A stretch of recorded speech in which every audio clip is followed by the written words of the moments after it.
Sir Anil గారు నమస్కారం. నమస్కారం. రోజు కలిసిన వాళ్ళకి రోజు మాట్లాడే నమస్కారం అంటే ఏదో కొత్తగా అదే కదా, ఇంటర్వ్యూ అనేసరికి మళ్ళీ ఏదో అప్పుడే ఫార్మాలిటీగా అప్పుడే కలుసుకున్నట్టు బిహేవ్ అదే చేయాలి. సంక్రాంతి డైరెక్టర్ అయిపోయారా? సంక్రాంతి డైరెక్టర్ ట్యాగ్ వేసి ఇచ్చా. అభిమానం ఏదో మీ అభిమానం మీ ప్లాన్ కూడా ఇంకా అలా ఫిక్స్ అయిపోయింది కదా. ఇంకా ఫిక్స్ అవుట్ ఉంటే మనకి బాగుందిగా అక్కడ వ్యవహారం. సంక్రాంతి విడుదల, 3 నెలలు గ్యాప్ స్క్రిప్ట్, మళ్ళీ 6 నెలలు ప్రొడక్షను, మళ్ళీ సంక్రాంతి. ఇంకెవరిని సంక్రాంతికి ఎవరు ఆలోచించాలన్నా సంక్రాంతి అనిల్ వస్తాడు కదా అట్లా ఏం లేదు సార్. ఓపెన్ మార్కెట్ అండి, ఎవరైనా రావచ్చు. సో నాకు ఎప్పుడు ఆ ఫీలింగ్ లేదు. మన సినిమా మన కంటెంట్ బాగా రాసుకొని ఆడియన్స్ ముందు ప్రజెంట్ చేద్దాం, దట్స్ ఇట్. అవతల సినిమాలకు కూడా సంక్రాంతి ఈజీలీ ఒక 3-4 ఫిల్మ్స్ని ఈజీగా హోల్డ్ చేస్తుంది. ఫిల్మ్ ఫెస్టివ్ సీజన్ కాబట్టి ఆడియన్స్ కూడా అది మనకు చాలాసార్లు ప్రూవ్ అయింది కూడా. కాబట్టి నేనే రావాలనే ఫీలింగ్ నాకు ఎప్పుడూ ఉండదు. బట్ నేను కూడా ఇంకో సినిమాలప్పుడు నేను గతంలో నా సినిమా కూడా వేసుకున్నాను కాబట్టి, బట్ ఆ ఫీలింగ్ ఎప్పుడూ లేదు. ఎవరైనా రావచ్చు, ఎవరి సినిమా కంటెంట్ ఆడియన్స్ బాగా లైక్ చేస్తే ఆ సినిమాలు బాగా. డైరెక్టర్కి 10 ఏళ్ళు 10 సినిమాలు అయ్యా. ఇది 9th ఫిల్మ్ గురించి. 10 ఏళ్ళు 2015 అంటే మధ్యలో 2 years కరోనా పోయింది కాబట్టి దాన్ని టెక్నికల్గా మనం కౌంట్ చేయకూడదు. లేకపోతే 8 years 9 films అంతే. ఇంకో సినిమా ఎక్కువ ఉన్నట్టే. ఎక్కువ ఉన్నట్టే. 9th film. దానికన్నా అంతకన్నా ఇంపార్టెంట్ అంటే కంటిన్యూ సక్సెస్లు. బ్రేక్ పడలే. కరోనా బ్రేక్ ఇచ్చింది కానీ కెరీర్లో బ్రేక్ లేదు. దేవుడి దయ వల్ల, ఆడియన్స్ దయ వల్ల ఆల్ గోయింగ్ గుడ్. సక్సెస్ మాత్రం ఏంటంటే ఏం చెప్తారు? పాజిటివిటీ గురుగారు, అంతే. సో నా పని నేను చాలా పాజిటివ్గా చేసుకుంటాను, దట్స్ ఇట్, అంతే. నవ్వుతూ నవ్విస్తూ అంతే. మనకు తెలిసిన పని ఇంకొకరిని ఇబ్బంది పెట్టకుండా నవ్వుతూ నవ్విస్తూ పని చేసుకుంటూ వెళ్ళటమే. ఎవ్రీథింగ్ ప్లేస్డ్, అంతే. కానీ నవ్వుతూ నవ్వించడం అన్నది సినిమాల్లో మొదట్లో అంత లేదు కదా. లేదు. తర్వాత పూర్తిగా ఈ ట్రెండ్లోకి. First 3 films full fledged entertainment తీసుకోలేదు. అవును. సో యాక్షన్ మీద ఎక్కువ యాక్షన్ వెళ్ళారు. పటాస్ కానీ, సుప్రీం కానీ, రాజాదేవి కానీ హెవీ యాక్షన్ వెళ్ళాను. F2 నుంచి కొద్దిగా గేర్ షిఫ్ట్ చేసాం. 2 బ్లెండ్ చేసుకుంటూ వచ్చారు. అవును. అందులో ఫస్ట్ సినిమాలో కానీ, 2వ సినిమా 3వ సినిమాలో కానీ శ్రీనివాసరెడ్డి కమెడియన్స్ వాళ్ళ ట్రాక్ ఒకటి అవును హీరోకి సపోర్టింగ్గా పెట్టి ఆ ట్రాక్ రన్ చేసుకుంటూనే వచ్చారు. ప్రతి ఫిలింలో ఎంటర్టైన్మెంట్ లేయర్ అనేది ఎక్కడ పెట్టుకు వచ్చారు మనకి. పటాస్లో కానీ పూర్తిగా దాని మీకు అంటే ఫ్యామిలీ జోనర్ అనే ఒక జోనర్ని పూర్తిగా డోర్స్ ఓపెన్ చేశాను F2 నుంచి.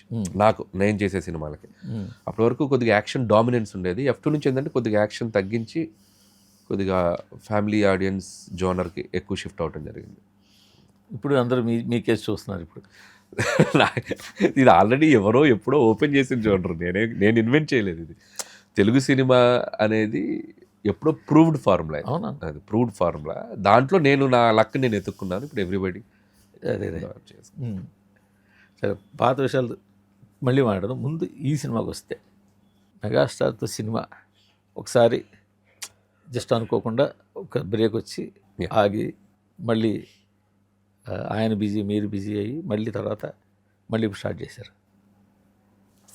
ఆ సినిమా చెయ్యాలి అనగానే ఆయన ఓకే అనడం వరకు ఓకే, కానీ ఆయన తగ్గ సబ్జెక్ట్ అన్న దగ్గరికి వచ్చేసరికి అసలు అది డిసైడ్ చేయడం అంత చిన్న విషయం కాదు. ఎందుకంటే 150 పైగా సినిమాలు చేసిన మనిషి ఈ ట్రెండ్కి ఇప్పుడు ఆయనతో ఎలా అయితే చూస్తారు, ఎలాంటి సబ్జెక్ట్ అయితే చూస్తారు, ఇప్పుడు నడుస్తున్న సబ్జెక్ట్, ఇవన్నీ చాలా కాల్కులేషన్స్. మరి ఎలా డిసైడ్ చేసేది ఈ సబ్జెక్ట్ని? చిరంజీవి గారిని కలిశాక ఫస్ట్ ఇద్దరు అనుకున్నప్పుడు కూడా ఆయన కూడా ఏంటంటే మంచి స్టోరీ లైన్ ఒకటి పట్టుకుంటే మనం ఇమీడియట్గా మొదలెట్టేద్దాం అని చెప్పారు. నేను కలవగానే అడిగినప్పుడు చేద్దాం సార్ ఫిల్మ్ అడిగితే. సో నాకు ఛాలెంజింగ్ అనిపించింది. ఇప్పుడు సంక్రాంతికి వస్తున్న తర్వాత నేను చేసే ఫిల్ము మళ్ళీ ఎయిమింగ్ ఫర్ పొంగల్. సో ఎటువంటి పరిస్థితుల్లో ముందు సినిమా ఛాయలు దీని మీద ఉండకూడదు యాజ్ ఎ డైరెక్టర్గా. At the same time Chiranjeevi గారితో చేసినప్పుడు చిరంజీవి గారి కంటూ ఒక కొన్ని ఇది ఉంటుంది. ఆయనకి ఒక యాక్షన్ చేయాలన్నా, మాస్ చేయాలన్నా, కామెడీ చేయాలన్నా, ఆయన ఎంటర్టైన్మెంట్ ఫిల్మ్స్ చాలా ప్రూవ్డ్ అయిన హీరో. మనకి అన్నయ్య కానీ, బావగారు బాగున్నారు కానీ, మన ఇంకో ఫిల్మ్ ఘరానా మూడు కానీ మీకు చూస్తే ఫ్యామిలీ జోనర్స్లో ఆయన కూడా బ్లాక్ బస్టర్ హిట్స్ ఉన్న హీరో. సో ఇవి రెండు ఎలా బ్లెండ్ చేస్తాం అనేది నేను ఫస్ట్ తీసుకున్న ఒక బేసిక్ లైన్. లక్కీగా ఆయనకు ఐడియా బాగా నచ్చింది. ఎక్కడ నచ్చిందంటే ఫస్ట్ వయసుకు తగ్గ పాత్ర. అంటే ఒక వైఫ్, పిల్లలు, హీరో, ఒక తండ్రి పాత్ర. ఇది బేసిక్ లైన్ ఆయనకు నచ్చింది. దీని మీద జరిగే ఒక ఎమోషనల్ డ్రామా, దాని చుట్టూతూ అద్భుతమైన అల్లరి. ఎలా వచ్చింది ఈ లైన్ మీ బ్రెయిన్లోకి? అంటే వచ్చిందంటే అదే ఈయనతో ఏది ఇంతకుముందు ఉందా మీ దగ్గర ఏమన్నా? జస్ట్ బేసిక్ ఎప్పటికైనా చిరంజీవి గారితో చేస్తే ఇలా చేయాలి అంటే లేదు. నాకు ఉన్నది బేసిక్ ఐడియా ఏంటంటే ఒక నేషనల్ సెక్యూరిటీ లాగా ఉండి ఆయన్ని ఒక డబ్బున్న ఒక అంబానీ లాంటి ఒక కూతురు, వీళ్ళ మధ్య ఒక జర్నీ. సో దాంట్లో ఒక ఇంట్రెస్టింగ్ ట్విస్ట్ అండ్ ప్లే ఉంచు వెళ్తే ఎలా ఉంటుంది అనేది ఒక చిన్న క్రైమ్ బ్యాక్ డ్రాప్లో అనుకున్నాను నేను. సో దానికి చిన్న ఫ్యామిలీ టచ్ ఇస్తూ చేద్దాం అనేది అది ఎగ్జైటింగ్ అనిపించింది నాకు. ఫస్ట్ ఉంది ఐడియా అది. దానికి కొద్దిగా ఫ్యామిలీ డ్రామా గతంలో మీరు అనుకున్నప్పుడే ఉండేది ఇది ఉంది, బేసిక్ ఇది ఉంది. ఒక నేషనల్ సెక్యూరిటీ, ఒక అంబానీ లాంటి ఒక మల్టీ మిలియనర్ కూతురు, ఒక నయనతార, శశిరేఖ, వీళ్ళ మధ్య జరిగే ఒక జర్నీ అనేది ఉంది. దీనికి ఏంటంటే కొద్దిగా పిల్లలు ఇదంతా యాడ్ చేసి ఒక ఫ్యామిలీ డ్రామాగా కన్వర్ట్ చేశాను. అది బాగా ఎగ్జైట్ అయ్యాను. ఎప్పుడైతే ఇది ఫ్యామిలీ డ్రామా ఎమోషనల్గా ఉందో, కథలో సోల్ అద్భుతంగా ఉందని ఇక తిరుగులేదు ఈ కథకి. ఇక నీ అల్లరి నువ్వు ఎంత చేసుకుంటో చేసుకో. సో అక్కడ ఆయన గ్రీన్ సిగ్నల్ ఇచ్చేశారు ఆ పాయింట్ చెప్పగానే. ఇక అక్కడ నుంచి టు బీ హానెస్ట్ చాలా ఛాలెంజింగ్గా తీసుకొని చేసిన కథ ఇది. ఆల్మోస్ట్ ఒక 35 to 40 డేస్లో ఫుల్ నరేషన్ ఇచ్చాను ఆయనకి వెళ్ళాను. సో వైజాగ్లో ఒక ఫస్ట్ హాఫ్ వెళ్ళి అయిపోయాగానే మళ్ళీ వెళ్ళిపోయి ఇమీడియట్గా మళ్ళీ 25 days 45 days full with dialogues చెప్పేసాం. ఫస్ట్ హాఫ్ చెప్పగానే ఏమన్నారు? ఎక్స్ట్రాడినరీ అన్నారు. సో తర్వాత సెకండ్ హాఫ్ ఈవెన్ సాధారణంగా ఆయన కరెక్షన్స్ అవి ఉంటాయి, ఆయన ఏమన్నా ఎక్స్పీరియన్స్ ఆయనతోటి ఇక్కడ ఏమైనా డౌన్ అయింది, ఇక్కడికి వచ్చి ఏమైనా యాడ్ అయితే బాగుంటుంది, ఇలాగా చాలా ఉంటుంటాయి కదా, అవేవి ఎక్కడ ఏం లేదు. అంటే బేసిక్గా ఆయన ఏంటంటే ఫస్ట్ స్టోరీ పాయింట్ ఏదైతే ఉందో అక్కడ ఆయనకి హ్యాపీ అయిపోయారు. సో అల్లరి అనేది ఆయన ఎన్నో ఎంటర్టైన్మెంట్ సినిమాలు చేశారు కాబట్టి ఎప్పుడు ఎంటర్టైన్మెంట్ సినిమాలకి మనం ఎక్కువ హర్డిల్స్ పెట్టకూడదు. సో బిలీవ్ చేసి ట్రావెల్ చేయాలి.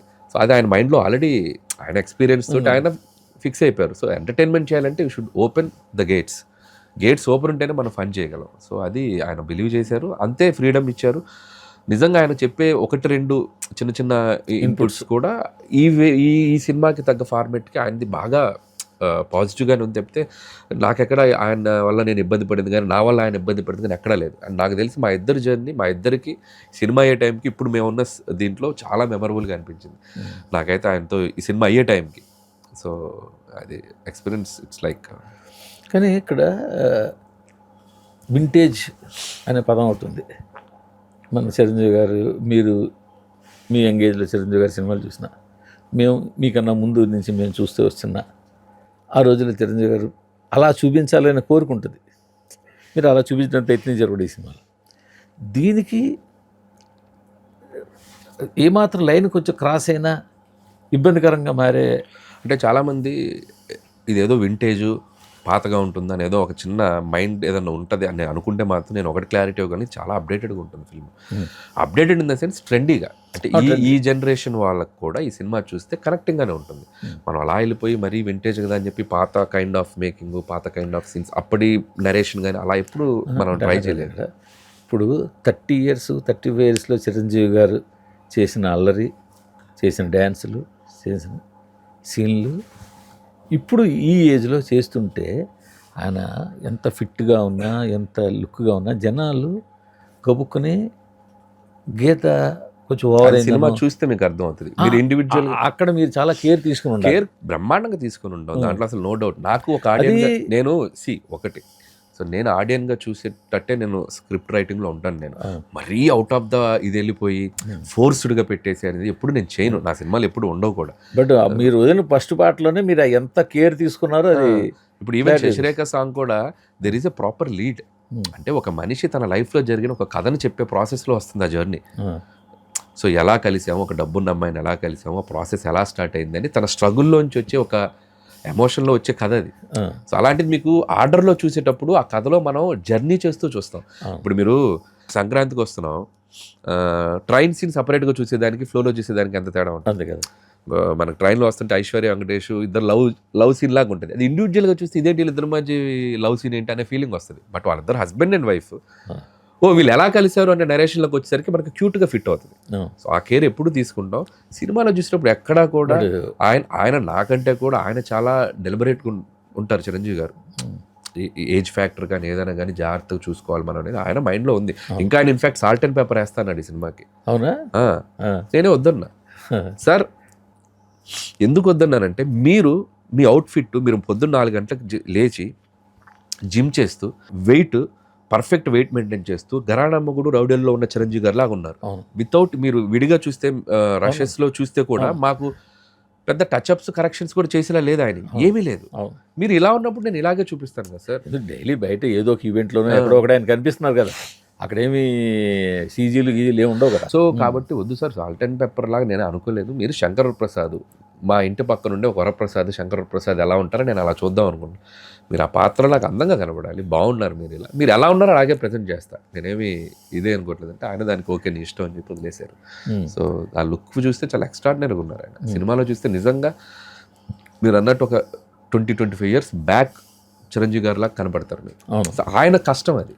సో ఆయన తను మౌల్డ్ చేసుకునే విధానం. సో దాన్ని మనం యాస్టీస్గా చూపిస్తున్నాం. నేనేమి వాంటెడ్గా తగ్గించి నేను చూపించట్లేదు, ఆల్రెడీ తగ్గున్నాను ఆయన.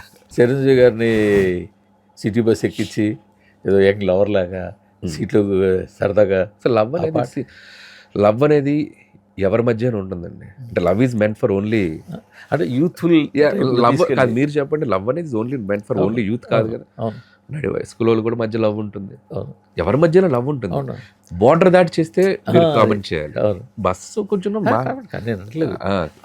ఆయన సరదాగా బస్ ఎక్కి అదే సీట్లో కూర్చుని యంగ్ మూమెంట్స్ అన్ని తీసుకొచ్చి పెట్టడం వల్ల అవి చెప్పినట్టు మీరు కథలో కూడా అది ఒక 7-8 ఏళ్ల క్రితం జరిగిన కథను మనం ప్రజెంట్ చేస్తాం. సో ఆర్డర్లో మనకు వచ్చినప్పుడు ఒక బ్యాక్ జరిగిన కథలాగా ప్రజెంట్ చేస్తాం. ఇది ఇలా చేస్తున్నట్టు ఏమన్నా ఆయన చెప్తే ఆయన ఓకే నువ్వేదో ఒక మ్యాడ్నెస్లో ఉన్నావు కానీ నువ్వు ఏదేదో చేస్తున్నావు చెయ్యి. సో ఇది ఆ బిలీఫ్ ఉందండి ఆయనకి. సో ఎక్కడో ఈ కుర్రోడులో ఈడేదో బిలీవ్ చేస్తున్నాడు, నన్ను ఒకలా ప్రజెంట్ చేద్దామని ఫిక్స్ అయ్యాడు అని చెప్పి నన్ను వదిలేశాడు మ్యాక్సిమం. సో చాలా ఎంజాయ్ చేశారు చిరంజీవి గారు ఈ సినిమాని. ఈ 4 నెలలు ఆయన స్పాట్లో ఆయన ఉన్న ఎనర్జీ కానీ, ఆయన ఫేస్లో స్మైల్ కానీ, ఆయన ఉన్న ఒక పాజిటివ్ వైబ్ కానీ, నాకు తెలిసి the best time we had ఈ సినిమాలో. సినిమా ఇది ఖచ్చితంగా సినిమా రేపు సక్సెస్ మీద కూడా రిఫ్లెక్ట్ అవుతుంది. ఎందుకంటే ఆ పని చేసే విధానం కానీ, అవుట్పుట్లో ఆయన పెట్టే ఎఫర్ట్స్ కానీ సినిమా కోసం, సో అది ఖచ్చితంగా సినిమాకి చాలా ఉపయోగపడుతుంది. మీరు సినిమా ఫాస్ట్గా చేసుకుంటూ వెళ్తారు, షెడ్యూల్ గ్యాపులు కానీ ఉండదు, షెడ్యూల్ ఇంకా నాన్ స్టాప్ కొడుతూనే ఉంటారు. ప్లస్ సీనియర్ హీరోలంతా కూడా అదే టైప్ వర్కింగ్ స్టైల్ ఉన్నవాళ్ళు. వెంకటేష్ గారు కానీ, చిరంజీవి గారు కానీ, బాలకృష్ణ, వీళ్ళంతా కూడా వాళ్ళు ఏమీ ఎక్కువ రెస్ట్ తీసుకొని చేయరు, వాళ్ళు ఎక్కువ వర్క్ చేసి అలవాటు అయిన వాళ్ళు కాబట్టి. సో అది ఈ సినిమాకి బాగా ప్లస్ అయిన ఉంటుంది మీకు. సో ఆయన వర్కింగ్ స్టైల్ కానీ, ఆయన వచ్చే టైమింగ్స్ కానీ చాలా కంఫర్టబుల్గా ఉంది. సో ఆయన 8కి రమ్మంటే 8 వస్తారు, 7:30 నుండి 7 వస్తారు. మేమే ఒక్కొక్కసారి 9-9:30కి రమ్మంటున్నాను. ఎందుకంటే ఆయన షూట్ అంటే ఎర్లీ మార్నింగ్ లేచి ఆయన జిమ్ చేసుకొని వస్తున్నాం. సో ఎర్లీ మార్నింగ్ లేచి మళ్ళీ ఆయన నిద్ర ఇది వదిలేదు. సరే ఒక 1 hour ఏముంది, మనకు వర్క్ కంట్రోల్ ఉన్నప్పుడు మేమే ఒక 1 hour వెనక్కి చెప్తాం. బట్ ఏ టైం చెప్తే ఆ టైంకి షార్ప్గా ఉంటారు ఆయన. సో 80-85 డేస్లో తీసేసాం ఫిల్మ్. 80-85 డేస్ మధ్యలో ఫైనల్ వర్కింగ్ డేస్ ఈ ఫిల్మ్. ఆల్మోస్ట్ అయిపోయినట్టుగా అది కూడా అయిపోయిందండి ఫిల్మ్. ఇంకొక 2 days ప్యాచ్ వర్క్ ఉందండి, ఫినిష్. సో కంఫర్టబుల్గా 1 month బిఫోరే. ఒకసారి పోస్ట్ ప్రొడక్షన్ కూడా కొంతవరకు దాంతో పాటు ఆల్రెడీ ఫస్ట్ హాఫ్ మేము ఎప్పుడు వచ్చేసాం. ఆర్ఆర్ కూడా ఆల్మోస్ట్ 80% ఫస్ట్ హాఫ్ రెడీగా ఉంది. So all set, so no stress. First song అంత వైరల్ అవుద్దని, అంత ఇదవుదని ఎక్స్పెక్ట్ చేశారా? నాకు ఎందుకు ఆ సాంగ్ విన్నప్పుడే ట్యూన్ చాలా ఎక్స్ట్రాడినరీగా అనిపించింది. సో నా జడ్జిమెంట్ ప్రకారం నాకు అనిపించింది ఇది బాగా రీచ్ అవుతుంది అనుకున్నాను. కానీ బట్ మళ్ళీ ఇది ఒక 100 million వైపు వెళ్తుందని అయితే అంత ఆశపడలేదు. మంచి హిట్ సాంగ్ అయితే బాగుంది అనుకున్నాను. బట్ ఆడియన్స్ అగైన్ గోదావరి గట్టుకు అప్పుడు ఎలా మ్యాజిక్ జరిగిందో ఈ సినిమాకి మళ్ళీ మీసాల పిల్ల సాంగ్ ఇది ఆల్మోస్ట్ 82-83 million అయిపోయింది. హోప్ ఇంకొక 10-15 daysలో 100 million రిలీజ్ అవ్వడం. ఇంకా ఇప్పుడు ట్రెండింగ్ అంతా ఏంటి, ఎంత ఎక్కువ రీల్స్ అయితే పాట అంత రీచ్ అయినట్టు. ఇప్పుడు ఇవాళ అది అసలు పని కట్టుకుని రీల్స్కి పనిపోయేలా పాటని ఒక డ్యాన్స్ మూమెంట్ ఏదో ఉండేలాగా, ఒక హుక్ స్టెప్ ఉండేలాగా, హుక్ లైన్ ఉండేలా చూసుకుంటున్నారు. బట్ మీది అసలు విపరీతంగా గమ్మత్ ఏంటంటే చిన్న పెద్ద అందరూ ఆల్ ఏజ్ గ్రూప్స్ చేశారు. అది చిన్న పిల్లలు చేశారు, యంగ్స్టర్స్ చేశారు. అసలు ఎప్పుడు రీల్స్ చేయని ఏజ్ అనకూడదు కానీ 50s 60s చేరిన వాళ్ళు కూడా చాలా మంది రీల్స్ నేను చూసా. ఏదో ఇంట్లో ఫ్యామిలీస్లో ఉన్నవాళ్ళు కూడా బాగా కనెక్ట్ అయిపోయినట్టున్నారు. వాళ్ళ ఇంట్లో అంటే వైఫ్ అండ్ హస్బెండ్ అనేది ఎప్పుడు అదేనండి, that's like more connecting point. So దాని మీద లిరిక్స్ భాస్కర్ భట్ల గారు అద్భుతంగా రాశారు. ఆ సిచ్యువేషన్కి తగ్గట్టు హస్బెండ్ వైఫ్ మధ్య ఒక కాన్వర్జేషన్ లాగా అది నీట్గా. అసలు ఇంకా ఏంటంటే ఈ ఆర్టిఫిషియల్ ఇంటెలిజెన్స్ ఉపయోగించి బ్రహ్మానందాన్ని నయనతారని అది అసలు అది ఇంకా మన మీమ్ పేజెస్ వల్ల క్రియేటివిటీ హద్దులే ఉన్నాయండి. అసలు ఎలా చేశారు అది, ఎక్కడి నుంచి తీసుకొచ్చారు అన్నీ ఆ? పైగా మీరు ఆ పాట క్లోజ్లో ఆ డోర్ మీద ఇలా కొట్టి వచ్చి దాన్ని చాలా మంది రీక్రియేట్ ఇంకొన్ని నేను చూసింది ఏంటంటే, హాల్లో చలిగా ఉంది దుప్పటి కప్పండ్రా అంటే, ఒక పిల్లోడు దుప్పటి తీసుకుని వెళ్తుంటే వాళ్ళ ఫాదర్ ఎక్కడంటే చిరంజీవి గారు దుప్పటి అడిగారంటే అప్పుడు ఇదేస్తున్నారు, హాల్లో చలిగా ఉంది దుప్పటి కప్పండ్రా అని. ఒకటి కాదు సార్, ఎంత క్రియేటివ్ అంటే మీరు జస్ట్ అలాగ గిల్లీస్ వదిలేశారు, జనాలు మొత్తం బిఫోర్ అంటే బిఫోర్ రిలీజే ఆ సాంగ్ హిట్ అవటం, ఆడియన్స్ తాలూకు అటెన్షన్ కానీ, ఒక సినిమాకి ఒక ఇది రావడం అనేది చాలా పాజిటివ్ సైన్. మేము అందరం చాలా హ్యాపీ ఫీల్ కావాలి. కానీ రాను రాను ఇప్పుడు మీరు జర్నీ చూస్తే రవితేజ్ దాకా వచ్చేసరికి ఇంకక్కడి నుంచి అలా సీనియర్ హీరో వైపు టర్న్ అయిపోయారు. నిజానికి మీ సీనియర్ హీరోలతో సినిమా చేయడం, హీరో కొట్టడం అదంతా ఒక ఒత్తు. బట్ ఎలాగైనా మనకి top line young director Mahesh Babu తర్వాత మళ్ళీ ఎందుకు మీరు ఆ టాప్ లైన్లోకి ఎందుకు వెళ్ళలేదు? అంటే మీకు తెలియదు అని గురుగారు, అంటే ఇట్స్ లైక్ పాన్ ఇండియా అనేది ఒక స్టార్ట్ అయ్యాక, సో హీరోస్ వాళ్ళ మార్కెట్స్ పెరిగిపోయినాయి, వాళ్ళ మీద పెట్టే బడ్జెట్స్ మారిపోయినాయి, రిస్క్ పెరిగిపోయింది, స్పాన్ పెరిగిపోయింది. అంటే మీరు ఆరెంజ్ సినిమా మీరు కూడా చేయొచ్చు, బట్ నేను ఎప్పుడు కూడా ఏంటంటే అండి, నా సినిమా అయిపోయే టైంకి నెక్స్ట్ ఏం చేయాలనేది ఆ ఎండ్లో డిసైడ్ అయిపోతాను. నా జర్నీని, నా కెరీర్ని నేను 2 ఏళ్ళకి 3 ఏళ్ళకి నేను రిస్ట్రిక్ట్ చేసుకోవట్లేదు. It's long journey. చేయాల్సింది చాలా, ఇంకొక 5-6 ఏళ్ళు 10 ఏళ్ళు 12 ఏళ్ళు చేసుకుంటూ వెళ్దాం. మనకు అవకాశం వచ్చినప్పుడు, ఆ స్పేస్ వచ్చినప్పుడు, ఆపర్చునిటీ వచ్చినప్పుడు then will try for that అనేది ఉంది నాకు మైండ్ సెట్లో. బట్ ఏ ప్రాజెక్ట్ చేసినా, ఎవరితో చేసినా ఆడియన్స్ దగ్గర మంచి మార్కులు కొట్టాలి. సో ఎవరితో చేసినా, అది చిన్న సినిమా అవ్వచ్చు, పెద్ద సినిమా అవ్వచ్చు, సో మీరు అన్నట్టు సీనియర్ హీరోస్తో అవ్వచ్చు, ఇంకో మీడియం హీరోతో ఎప్పుడైనా ఫ్యూచర్లో చేసినా కూడా, ఎప్పుడు ఎవరితో చేసినా ఆడియన్స్ దగ్గర మంచి మార్కులు ఎలా కొట్టాలనేది ఆ పాయింట్. దేశం మొత్తం గర్వించదగ్గ చిత్రం తీయాలి, ఒక పాన్ ఇండియా ఫిల్మ్ తీయాలి అనేది ఏ డైరెక్టర్కైనా ఒక డ్రీమ్. అది అయితే రైట్ టైంలో రైట్ ప్లేస్లో అది మనం అన్ని రకాలుగా ప్రిపేర్ అయ్యి దిగాలనేది నా కోరిక. యాజ్ ఆఫ్ నో ఐఎమ్ జాయ్ఫుల్గా ఉంది లైఫ్. ఆడియన్స్ తోటి కనెక్షన్ బాగుంది. ప్రతి సినిమాకి వాళ్ళు సినిమా టు సినిమా, నా సినిమాలకు జరుగుతున్న రెవెన్యూస్ కానీ మార్కెట్ కానీ వైడెన్ అవుతున్నాయి. సో ఒక సినిమా నుంచి ఒక సినిమాకి వెళ్ళే కొద్దీ, అండ్ ఎగ్జాంపుల్ సంక్రాంతికి వస్తున్నాం, ఇట్స్ లైక్ ఆల్మోస్ట్ ఒక రీజనల్ ఇండస్ట్రీ హిట్ ఒక 300 crores వరకు వెళ్ళిందంటే ఒక entertainment film. So audience are waiting for these kind of films.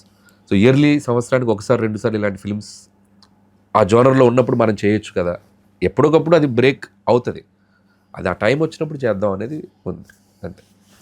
కానీ సంక్రాంతికి వస్తున్న ముందు తర్వాత మిమ్మల్ని మీ అంటే ప్రేక్షకులు చూసే మీ గురించి ఆలోచించే విధానం ఏమైనా మారిందంటారా కొంచెం? ప్రేక్షకులు అంటే వాళ్ళకేం లేదు. సో ఒక డైరెక్టర్ అన్నా, ఒక హీరో అన్నా వాళ్ళు కొన్ని ఎక్స్పెక్టేషన్స్తో వస్తారు సినిమాకి. దాన్ని మనం అద్భుతంగా డెలివరీ చేయగలిగితే దాన్ని అద్భుతమైన ప్లేస్లో కూర్చోబెడతారు. సో వెంకటేష్ గారు నా కాంబినేషను F2 కానీ F3 కానీ 2 సినిమాలు చేస్తున్నాం. సో ఆడియన్స్కి ఒక తెలియకుండా ఈ కాంబినేషన్ మీద ఒక కైండ్ ఆఫ్ ఎక్స్పెక్టేషన్, ఒక క్రేజ్ ఉంది. దానికి తోడు సంక్రాంతికి వస్తున్న టోటల్గా వేరే జోనర్కి వెళ్ళి ఒక క్రైమ్ పెట్టి చేసరికి ఒక విచిత్రమైన సినిమా అది. అది మళ్ళీ చేయాలన్నా కూడా కుదరదు. అదొక విచిత్రమైన సెటప్, ఐటమ్స్, దాంట్లో సీన్స్ కానీ, ఐశ్వర్య రాజేష్ గారి క్యారెక్టర్ కానీ, అమ్మాయిది భాగ్యం క్యారెక్టర్ కానీ, అన్నీ అన్నీ కుదిరినాయి అలా. సో దాంతో అది అసలు ఒక సినిమాలో ఒక క్యారెక్టర్ పండడం వేరు, 2-3 క్యారెక్టర్లు పండడం వేరు. వెంకటేష్ గారు, ఐశ్వర్య, బుల్రాజు, అన్ని క్యారెక్టర్లు అన్ని సినిమాలో చాలా వరకు అన్ని బాగా ఓన్ చేసుకున్నారు. అండ్ ఆడియో అన్నీ ప్లస్ అయిపోయింది. నేను అడిగింది ఏంటంటే, ఇంతకుముందు ఒక సోషల్ మీడియాలో ఒక సెక్షన్ ఆఫ్ పీపుల్ కావచ్చు, లేదా కొంతమంది కావచ్చు, మీ మీద ఒక చిన్న సాటరికల్ ఫీలింగ్స్ ఉండేవి. ఒక క్రింజ్ డైరెక్టర్నో, కింజనో, ఏదో ఒకటి మీ దాంట్లోంచి వెతకడం అనేది, బోతద్దం అనేది ఉండేది. బట్ సంక్రాంతికి వస్తున్నాం హిట్ కొట్టిన తర్వాత అది తగ్గిందని అనుకోవచ్చా? అది ఎప్పటికీ పోదు గురుగారు, ఎప్పటికీ పోదు. ఒక సోషల్ మీడియాలో కానీ ఒక వర్గానికి ఒక పర్సెప్షన్ వచ్చాక ఆ పర్సెప్షన్ మనం మార్చలేం. మనం ఎన్ని అద్భుతాలు చేసినా ఆ పర్సెప్షన్ మార్చలేం. వాళ్ళు ఇంకా ఎదురొస్తుంటారు తప్ప తగ్గరు. అది అదే నేను చెప్తాను కదా. నేను మొన్న ఊరికే, బట్ అందులో ఇప్పుడు మీకు F2, F3 చూసుకుంటే కొంచెం అలా అనడానికి కొద్దిగా ఎక్కడైనా చిన్న స్కోప్ అయినా అనిపించుండొచ్చు. బట్ సంక్రాంతికి వస్తున్న దగ్గర ఇంకా అక్కడ అలాంటి స్కోప్ ఎక్కడ లేదు కదా. లేదు, అది నేను అంటే సంక్రాంతికి వస్తున్నానికి లేకపోయినా మీరు అన్న 10% ఇది ఉంది చూసారా, అది ఇంకో రీజన్తోనైనా మనల్ని కమెంట్ చేస్తూనే ఉంటారు. సో మనం ఒక సక్సెస్ ఇచ్చాం కదా అని చెప్పి మళ్ళీ ఇప్పటికిప్పుడు మారిపోయి మనల్ని ఒక అది అది ఎందుకంటే నా ఒక్కడికే కాదు, నేను మొన్న ఒక ఇంటర్వ్యూలో కూడా అదే చెప్పాను, అది అందరూ ఫేస్ చేస్తున్నారు, అందరూ ఫేస్ చేస్తారు, నేను ఒక్కనే కాదు, ఇంకో డైరెక్టర్ ఇంకోలా, ఇంకో హీరో ఇంకోలా. ఇప్పుడు మీకు పెద్ద పెద్ద స్టార్స్ మధ్యలో కూడా మీకు ట్రాలింగ్ జరగని వాళ్ళని ఎవరు చెప్పండి, ఈ సినిమా వస్తే ఆ సినిమా ఆ సినిమా వస్తే అది మనకి ఎగ్జిస్ట్ అవుతూనే ఉంటుంది, అది ఎగ్జిస్టింగ్ అంతే. మీరు దాంతో పాటు ట్రావెల్ చేయాలి, అసలు మనం ట్రావెల్ చేస్తాం అంతే, అది మన పక్కన వస్తుంటుంది, మనం అటువైపు ఫోకస్ షిఫ్ట్ పెట్టకూడదు, మన టార్గెట్ మనం మన రూట్లో మనం వెళ్తుండాలి, చూసుకుని చూడండి. ఎంతైనా మనం ఇంత బాగా చేసినా ఏంట్రా ఇది అని ఒక లోపల చిన్న ఫీలింగ్ ఎందుకు ఉండాలి అంటున్నాను, ఎందుకు ఉండాలి, నా టికెట్, నా సినిమాకి టికెట్ కొన్న ప్రేక్షకుడు అంటే నేను ఫీల్ అవ్వాలి. మీకు అర్థమైందండి, సంక్రాంతికి రిలీజ్ అయ్యే సినిమా థియేటర్లో ఉంటే ప్రేక్షకులు ఒక 10 మంది ఫ్యామిలీ మెంబర్స్ వచ్చి ఏం తీశారు ఈ సినిమా అని వాళ్ళంటే నేను ఫీల్ అవ్వాలి. వాళ్ళందరూ నన్ను బ్రహ్మరథం పడుతూ సినిమా అనిల్ అబ్బా మా అనిల్ అని చెప్పి నేను ఎక్కడికి వెళ్ళినా అంత ఎఫెక్షన్గా ట్రీట్ చేస్తున్నారే. ఇన్ని లక్షల మంది లవ్ ముందు ఒక 1% ఆఫ్ కైండ్ ఆఫ్ థింగ్ నన్ను ఎఫెక్ట్ చేస్తాను మీరు అనుకుంటున్నారా? చేయదు, ఎఫెక్ట్ చేయదు. నేను ఇంకా దానివల్ల స్ట్రాంగ్ అవుతాను తప్ప దానివల్ల నాకు ఎటువంటి ఇది లేదు, నేను దాని గురించి పట్టించుకోవాల్సిన అవసరం కూడా లేదు. ఒకవేళ వాళ్ళు అన్న దాంట్లో ఎక్కడైనా నాట్ 1% అయినా ఉందా అని ఒక థాట్ ప్రాసెస్ కూడా తీసుకోరా? థాట్ ప్రాసెస్ ఎప్పుడు తీసుకోవాలి, మన సినిమాని స్ట్రైట్ అవే ఆడియన్స్ జడ్జిమెంట్ ఇచ్చినప్పుడు ఆలోచించాలి.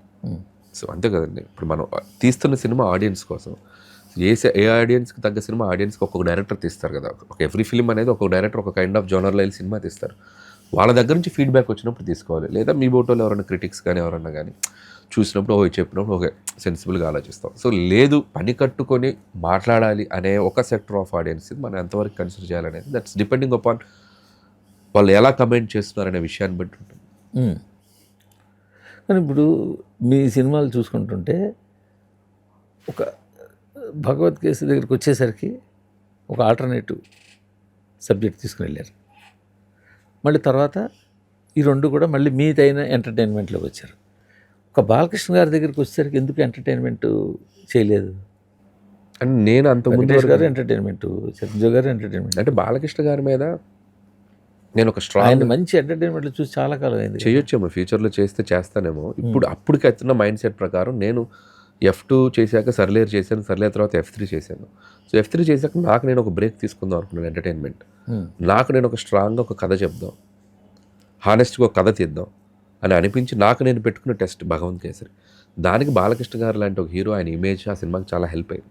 సో ఆయన అలాగే సీరియస్ ఫిల్మ్స్లో ఆయన సినిమాలు ఎప్పుడూ ఎక్స్ట్రాడినరీగా వర్కౌట్ అవుతాయి. సో నాకు నేను పెట్టుకున్న టెస్ట్ భగవంత్ కేసరి. నేను ఇలాంటి హానెస్ట్ ఫిల్మ్స్ చేయగలనా, నేను ఒక సీరియస్ డ్రామా ఫిల్మ్ తీయగలనా, నేను ఆడియన్స్ని ఒప్పించగలనా, నేను ట్రై చేశాను, నేను సక్సెస్ అయ్యాను. సో మీకు నేషనల్ అవార్డు వరకు వెళ్ళింది, నేషనల్ అవార్డు వరకు వచ్చింది. అంటే మీకు కూడా ఒక కాన్ఫిడెన్స్ వచ్చింది, నేను ఓన్లీ ఫన్ ఎంటర్టైన్మెంట్ ఎప్పుడైనా ఒకసారి అటు వెళ్ళి ఇంకొక సీరియస్ ఫిల్మ్ తీయొచ్చు అనే ఒక కాన్ఫిడెన్స్ నాకు ఆ సినిమా ద్వారా వచ్చింది. రెండు తర్వాత జనాలు కూడా మీరు ఇంకెప్పుడు ఈ సినిమాలే తీస్తారని మీ మీద ముద్ర పడిపోకుండా. ఎస్ అండి, అది డెఫినెట్గా భగవంత్ కేసరి వల్ల అయితే ఆ మార్క్ నాకు వచ్చింది, ఆ చేంజ్. ఇతను ఇలాంటి ఫిల్మ్స్ కూడా చేయొచ్చు ఫ్యూచర్లో అనేది నాకు కూడా చేస్తే ఆడియన్స్ యాక్సెప్ట్ చేస్తారని ఒక కాన్ఫిడెన్స్ కూడా వచ్చింది. ఎప్పుడైనా నేను ఒక బ్యాక్ టు బ్యాక్ 2 ఎంటర్టైనర్స్ చేశాక అలాంటి ఒక సీరియస్ ఫిల్మ్ అటెంప్ట్ చేయడానికి నేను ఎప్పుడూ రెడీ. అందులో 1-2 యాక్షన్ బ్లాక్లు, చాలా హై యాక్షన్ బ్లాక్లు ఉన్నాయి అని అనకూడదు, కానీ ఇప్పుడు ఎవరైతే young heroes pan India cinema అంటూ తీస్తున్న వాటిలో ఉండే యాక్షన్ బ్లాక్లు ఈక్వల్గా ఉంటాయి. సో అవి చూసిన తర్వాతైనా మిమ్మల్ని అర్జెంటుగా పిక్ చేసుకోవాల్సిన ఇది పరిస్థితి ఎందుకు యంగ్ హీరోలు ఎవరు టేకప్ చేయలేదు? అంటే యంగ్ హీరోల దగ్గర పిక్ చేసుకోవాలంటే అరే ఇప్పుడు యంగ్ హీరోలు ఎప్పుడు కూడా తమిళలో సినిమా వచ్చింది, హై యాక్షన్ సినిమా వెంటనే ఆడు కవర్ పెడతారు, లేదా హిందీలో వచ్చింది లేదా కన్నడలో వచ్చింది వాళ్ళు కవర్ పెడతారు కదా. మన దగ్గర ఇంత హై యాక్షన్ సినిమా అంటే ఏదైనా ఒక సినిమా సక్సెస్ని మనం ఆడియన్స్ ఇచ్చిన సక్సెస్ని మనం మార్కెట్ చేసుకోవడంలో కూడా ఒకటి ఉంటుంది. సో నేను ఎప్పుడు ఆడియన్స్ ఇచ్చిన సక్సెస్ని ఆ 15 రోజులు చేసి వదిలేసి నేను వేరే సినిమాకి వెళ్ళిపోతాను, దాన్ని నేను ఎక్కువ మార్కెట్ చేసుకోను. పర్సనల్గా నేను వెళ్ళిపోయి నేను ఇది చేశాను అది చేశాను అని చెప్పి నేను పర్సనల్గా ఇప్పుడు స్టోరీ చెప్పడం ట్రై చేయలేదా? యంగ్ టాప్ హీరోస్ ఎవరికి? మహేష్ బాబు అప్పుడు పిలిచే అవకాశం వచ్చింది ఆయన మీ దగ్గర. అంటే నేను అదే నేను అంటున్నాను కదండి, అంటే నేను చూస్తాను నా సినిమా ఏ టైంకి ఏ హీరో ఖాళీగా ఉన్నాడో చూడాలిగా. నేను ఏ హీరో ఖాళీగా వెళ్ళినప్పుడు నేను ఏం చేయాలి? కానీ చాలామంది వెయిట్ చేస్తున్నారు కదా. ఏమో మరి వాళ్ళ ఇష్టం గురుగా. నాకు ఇమీడియట్గా సినిమా చేశాక ఇంకో 3-4 months ఇంకొక సినిమా చేసుకుందాను ఒక వెయిట్ చేయలేకపోవడం అన్నదే మీకు మైనస్ ఎందుకు అనుకోవాలి? నాకు I'm doing very good in my career, so నేను మైనస్ ఎందుకు అవుతుంది? అలాగా సరే, అది అంటే కరెక్టే. ఇప్పుడు వెంకటేష్ గారు లాంటి హీరోతో 3 సినిమాలు చేశారు. చేశాను. సంక్రాంతికి వస్తున్నాం సినిమా ఈ ఇయర్ రిలీజ్ అయింది, మీరే విట్నెస్ చేశారు. సో రెవెన్యూస్ పరంగా సక్సెస్ అవ్వలేదు అంటలేదు, మీరు 300 కోట్లు అంటే నేను కొట్టారు. అంటే ఇప్పుడు రేపు పొద్దున్న మళ్ళీ మరో 300 కోట్లు ఈ సినిమాతో కొట్టచ్చు కాదనట్లేదు. కానీ మీరు అన్నట్టు చరణ్తో సినిమా చేస్తాను, తారక్తో సినిమా చేస్తాను, ప్రభాస్తో చేస్తాను, బన్నీ అని ఒక ఇది ఉంటుంది కదా వాళ్ళకు కూడా. నాకు చేయాలనుంది, ఎప్పటి నుంచో ఉంది. అప్పట్లో నేను తారక్ గారికి 2-3 కథలు చెప్పాను, నేను బిగినింగ్లో చెప్పాను కదా. ఆ, తారక్ గారిని కలిశాను, బన్నీ గారిని అప్పట్లో కలిశాను, లాంగ్ బ్యాక్. ఎన్ని రోజులు మెటీరియల్ అది? అంటే సి అప్పుడున్న మైండ్ సెట్స్ ప్రకారం నేను చేసిన కథ వాళ్ళని ఎగ్జైట్ చేసి ఉండకపోవచ్చు, అంతే కదా గురు. నేను చెప్పిన కథ వాళ్ళని ఎగ్జైట్ అయితే వాళ్ళు నాకు ఆఫర్ ఇచ్చేవాళ్ళు. అప్పుడు నేను చెప్పింది వాళ్ళకి ఎగ్జైట్ అవ్వలేదేమో, మేబీ నా మీద వాళ్ళకి ఆ టైంలో అంత బిలీఫ్ రాలేదేమో. అది మరి ఎవరిని తప్పు పట్టలేం కదా, అది నా ఫెయిల్యూర్ లాగే అనుకోవాలి. నేను వాళ్ళ అవకాశం అయితే ఇచ్చారుగా కథ చెప్పమని. సో ఆ టైంకి నేను వాళ్ళని ఎగ్జైట్ చేసి ఉండకపోవచ్చు, దట్స్ ఇట్ అంతే. ఇప్పుడు ఒకవేళ అలాంటి ఆఫర్ ఏమైనా వస్తే మీ దగ్గర హై వోల్టేజ్ యాక్షన్ డ్రామా ఏమో నేను ప్రిపేర్ అయ్యి నా దగ్గర రెడీగా ఉంటుందా? అంటే సరుకులేవు లేవు తీసి ఇచ్చేయడానికి. కదా సార్ సార్ అంటే కథ హై వోల్టేజ్ యాక్షన్ అలాగా. అంటే ఎవరన్నా నిజంగా చేయాలని ఒక హీరో కనుక మనకు ఎవరైనా ఏ ప్రొడ్యూసర్ ద్వారా ఒక ప్రపోజల్ వచ్చిందనుకోండి, దానికి తగ్గట్టు మెటీరియలైజ్ చేసుకుని వెళ్తాం. సో దానికి ఆ టైం వస్తే ఆగదు, అది చేసుకుని వెళ్తాం. ఎందుకంటే మీరు మహేష్ బాబు ఛాన్స్ ఇచ్చినా కూడా మంచి entertainment fun full out and out competition చేశారు, దాంతో యాక్షన్ మిక్స్ చేస్తున్నాయి. Yeah. అంతేకాని full fledged high voltage action drama చేయలేదు, అందుకని నేను అడుగుతున్నా ఇవాళ చేయడానికి సిద్ధంగా ఉంటారా? నేను ఒక సర్ప్రైజింగ్ కథలు చేయడానికైనా, ఒక ఛాలెంజింగ్ స్క్రిప్ట్స్ చేయడానికైనా నేను ఎప్పుడూ ముందుంటా. రాజా దగ్గర అంటే సినిమా రవితేజ గారిని పెట్టుకొని సినిమా అంతా ఒక విజువల్లీ ఛాలెంజ్ క్యారెక్టర్ చేంజ్ అనేది ఎంత పెద్ద ఛాలెంజ్. ఆ ఛాలెంజ్ తీసుకోవడం అనేది నాకు నేను పెట్టుకున్న రిస్క్. చాలాసార్లు చెప్పాను, నాకు మీ సినిమా మొత్తంలో ఇష్టమైన సినిమా, మంచి ఫిల్మ్ కదా అది. సో అలాంటి రిస్క్ చేయడానికైనా, అలాంటి ఛాలెంజింగ్ తీసుకోవడానికి నేను ఎప్పుడూ రెడీ. బట్ రైట్ ఆపర్చునిటీ వస్తే ఆటోమేటిక్గా దానికి తగ్గట్టు మెటీరియల్. దానికి ఎందుకు సార్ దాని సీక్వెల్ కంటిన్యూషన్ ప్లాన్ చేయట్లేదు మళ్ళీ మరొక? కుదరలేదు ఆ తర్వాత టైమింగ్, ఆయన బిజీ ఉన్నారు, నేను బిజీ ఉన్నాను, చేయాలి, ఎప్పుడో చేస్తాం. కానీ చాలా భలే ఉంటుంది అన్ని క్యారెక్టర్లు మళ్ళీ తీసుకొస్తే భలే ఉంటుంది ఆ సినిమా. కానీ మీరు ఎందుకో అటు దృష్టి పెట్టండి. అంటే ఇక ఎక్కడ అసలు మనకి గ్యాప్ లేదు కదా, అలా ఫటాఫటా చేసుకుంటూ వెళ్తున్నాం. నాకంటే స్పీడ్గా రవితేజ గారు ఉన్నారు, ఆయన ఫటాఫటా చేసుకుంటూ వెళ్తున్నారు. ఇద్దరిది ఎక్కడన్నా ఒకటి బ్లెండ్ అయితే చేసుకుంటారు. పైగా మీరు ఈ సంక్రాంతి గురువులోకి వెళ్ళడం కూడా మీకు ఇంకా ఆ టైంకి ఎవరు దొరికితే వాళ్ళతో చేసేస్తుంటారు. అంటే అదే ఎవరు దొరికితే అంటే మనకి ఆ స్లాట్ కనుక మనకి ఆ హీరో ఉన్నప్పుడు దొరకండి. ఇప్పుడు మీరు సంక్రాంతి సినిమా రిలీజ్ అయ్యి 3 నెలల్లో స్క్రిప్ట్ రెడీ చేసి ఆ టైంకి ఎవరు మీకు సరైన మీ దగ్గర ఉన్న లైను, వాళ్ళకున్న డేట్లు. నాకు తెలియకుండా have a great connect with Sankranti అండి. సో నా ఫస్ట్ ఫిల్మ్ కూడా సంక్రాంతికి రావాల్సింది మిస్ అయ్యి 1 వీక్ తర్వాత వచ్చింది, పటాస్. జనవరి 23 రిలీజ్. ఓహో, టెక్నికల్గా అది కూడా జనవరే. అంటే తీసిన 8 ఫిల్మ్స్లో 4 సినిమాలు జనవరిలో వచ్చినాయి. మీరు డైరెక్ట్గా ముందు రైటర్గా ఎన్ని సినిమాలు చేశారు సార్? రైటర్గా ఒక 10 సినిమాలు చేసి ఉంటారు కదా. ఒక 7-8 ఫిల్మ్స్ చేశారండి. 7-8 ఫిల్మ్స్. ఎందుకని అప్పుడు రైటర్గా ఎందుకు ఎక్కువ ఫిక్స్ అయ్యారు అలాగ? అప్పుడు అంటే ఫిక్స్ అవటం లేదు, నేను డైరెక్టర్ అవుతాం అనేది అంబిషన్. అవును. సో నాకున్న extra activity writing, talent, skill. అది నా సినిమాకి ఏడీగానే కాకుండా రైటర్గా కూడా ఉపయోగపడ్డాను. డైరెక్టర్స్కి నాకు తోచింది చెప్పడం, అవసరమైతే ఒక వెర్షన్ రాయటం, అలా చేసుకుంటూ వచ్చాను. తర్వాత ఎస్టాబ్లిష్డ్గా రైటర్గా ఒక 2-3 సినిమాలు చేశాను. సో చేశాను, కానీ ఎక్కడ డైరెక్షన్ అనేది మెయిన్ గోల్ అయినప్పుడు అక్కడే స్టక్ అవ్వలేదు నేను. సో ఇమీడియట్గా చేసి చాలు ఇంకా అని చెప్పి ఆపేసి డైరెక్షన్ ట్రయల్స్కి వచ్చేసాను. అదే అప్పటికే 7-8 సినిమాలు చేసి ఉంటారు. 7-8 ఫిల్మ్స్ చేశాను. 7-8 సినిమాలు చేశాను. అందులో బాగా నోటెడ్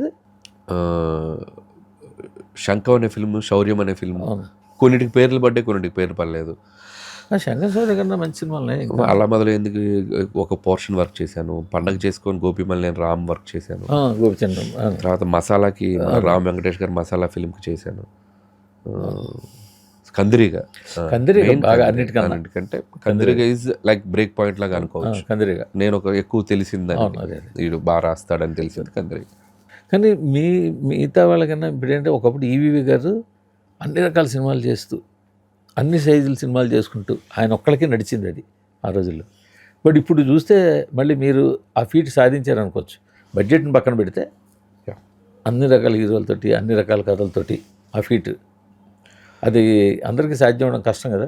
ఏమో బట్ నాకు కంపేర్ చేసుకోలేను. కానీ ఈవీ గారు అంటే ఆయన అసలు సపరేట్ టైమింగ్ ఈవీ గారిది.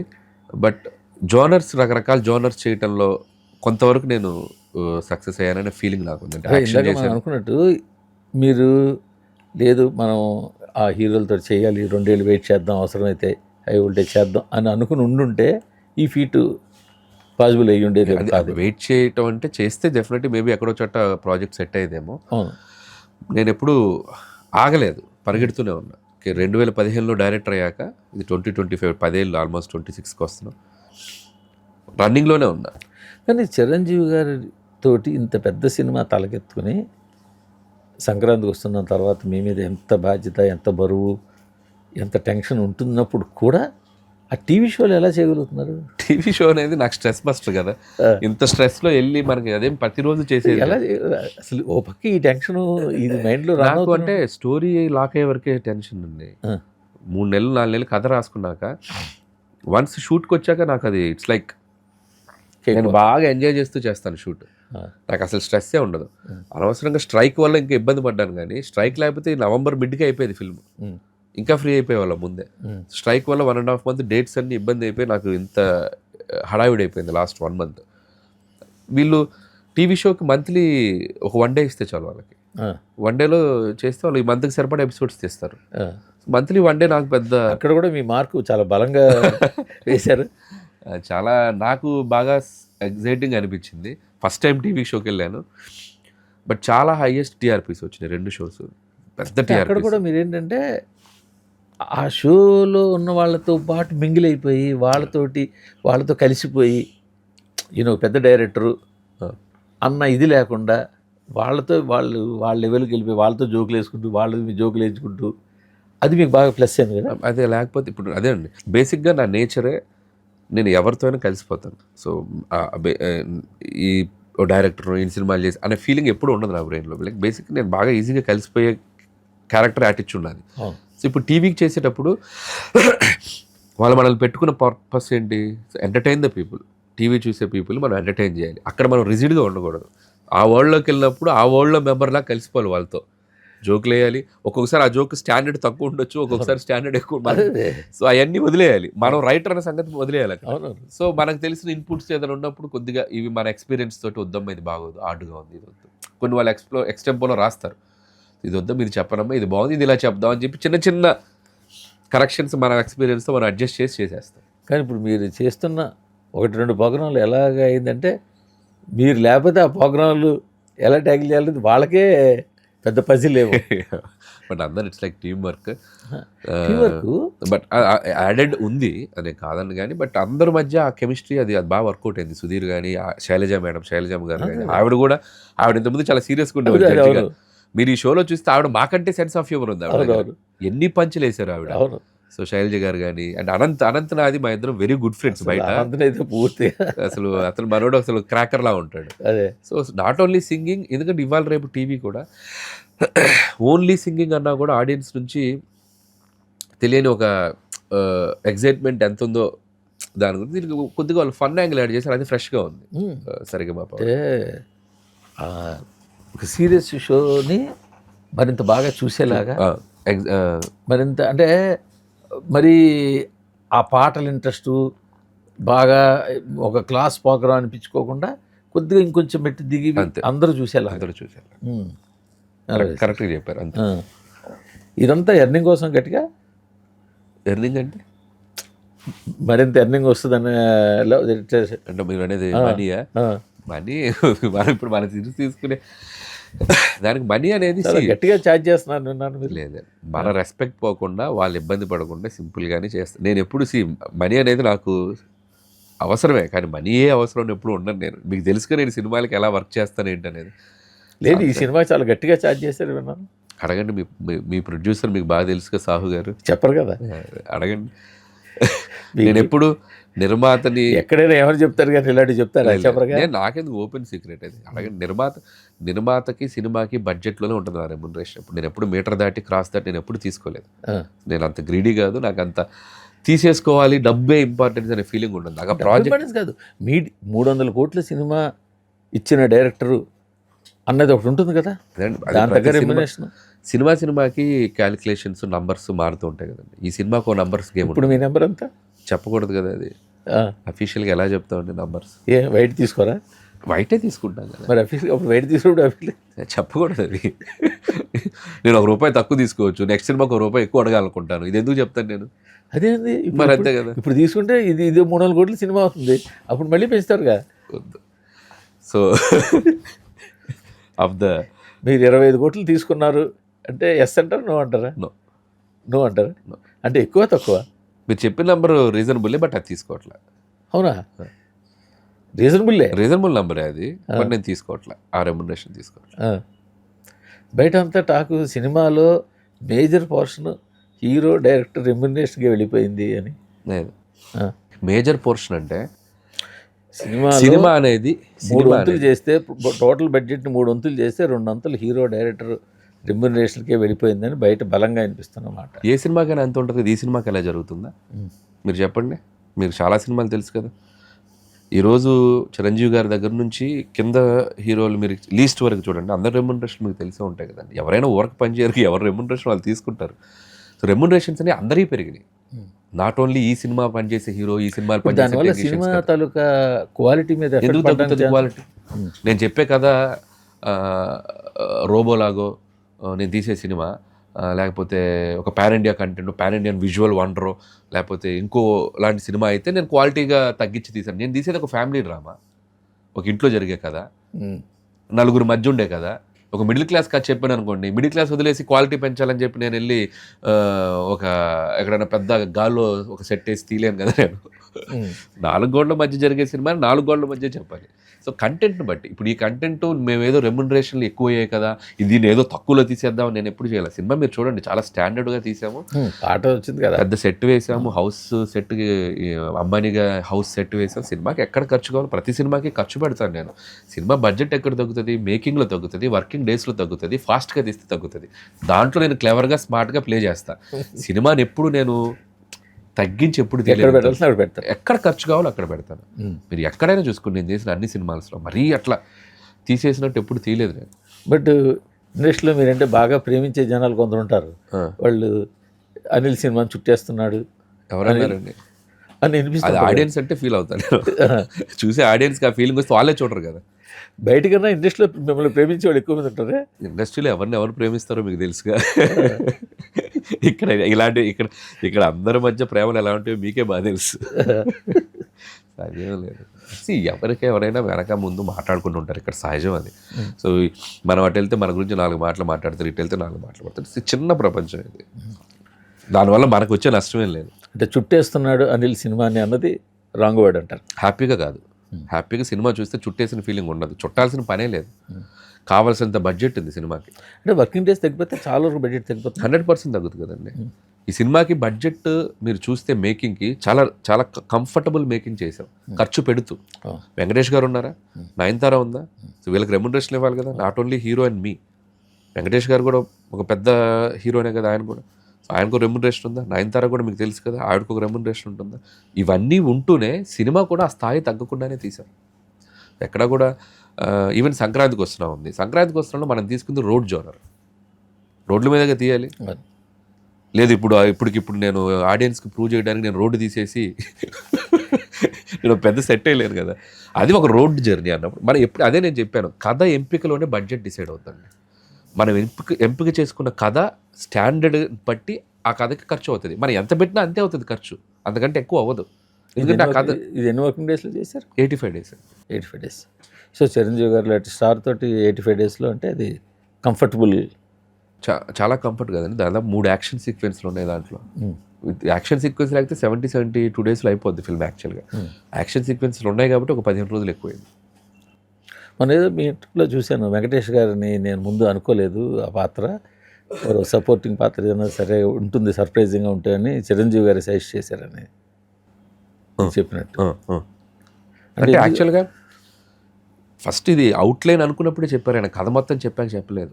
అవుట్లైన్ అనుకున్నప్పుడు ఇలాంటి ఈ కథలో వెళ్తున్నది హస్బెండ్ అండ్ వైఫ్ అండ్ ఈ డ్రామా వెళ్తున్న టైంలో ఇలాంటి ఒక హీరో ఒక ఎంట్రీ ఏదైనా వస్తే బాగుంటుందేమో ఆలోచించండి ఇలా.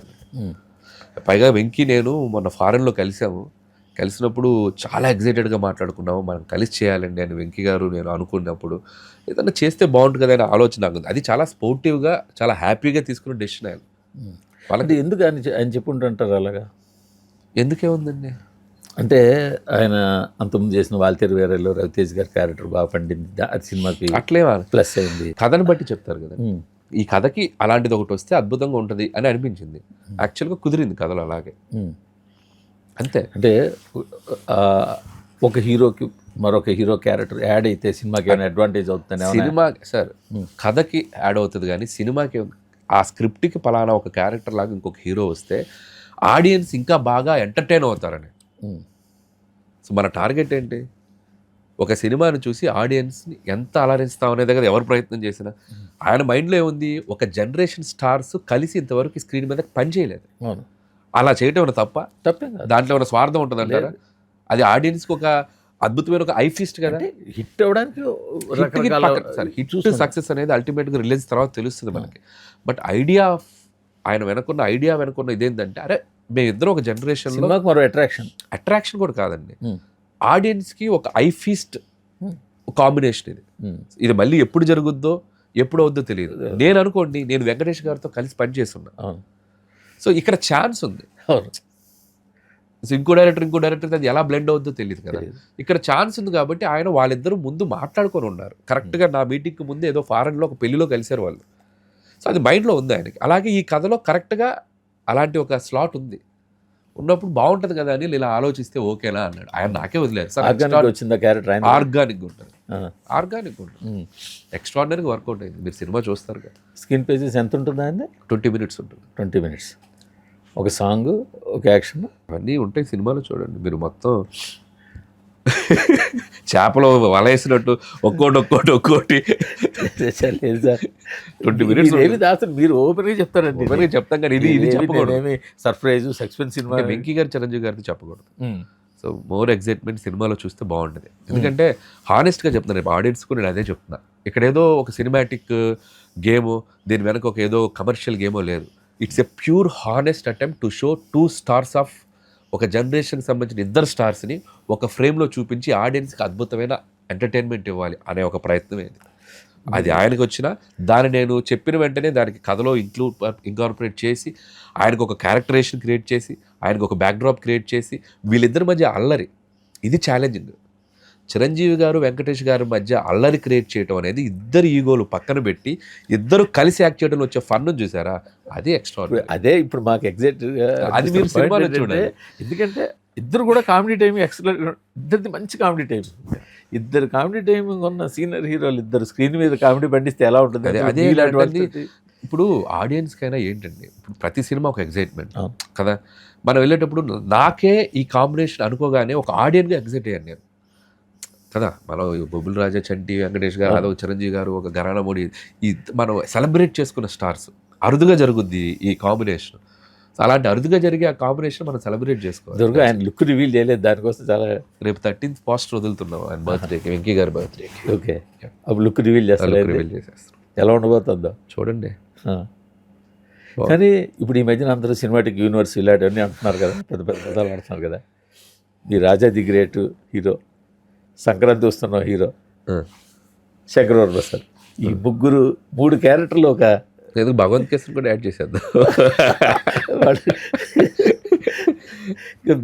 ఈ 3 అంటే కొంచెం సిమిలర్ క్యారెక్టర్లు కదా. అవునవును, ఎంటర్టైనింగ్. ఈ 3 కూడా యాక్షన్ క్యారెక్టర్లు, అది వేరే ఒక separate genre character.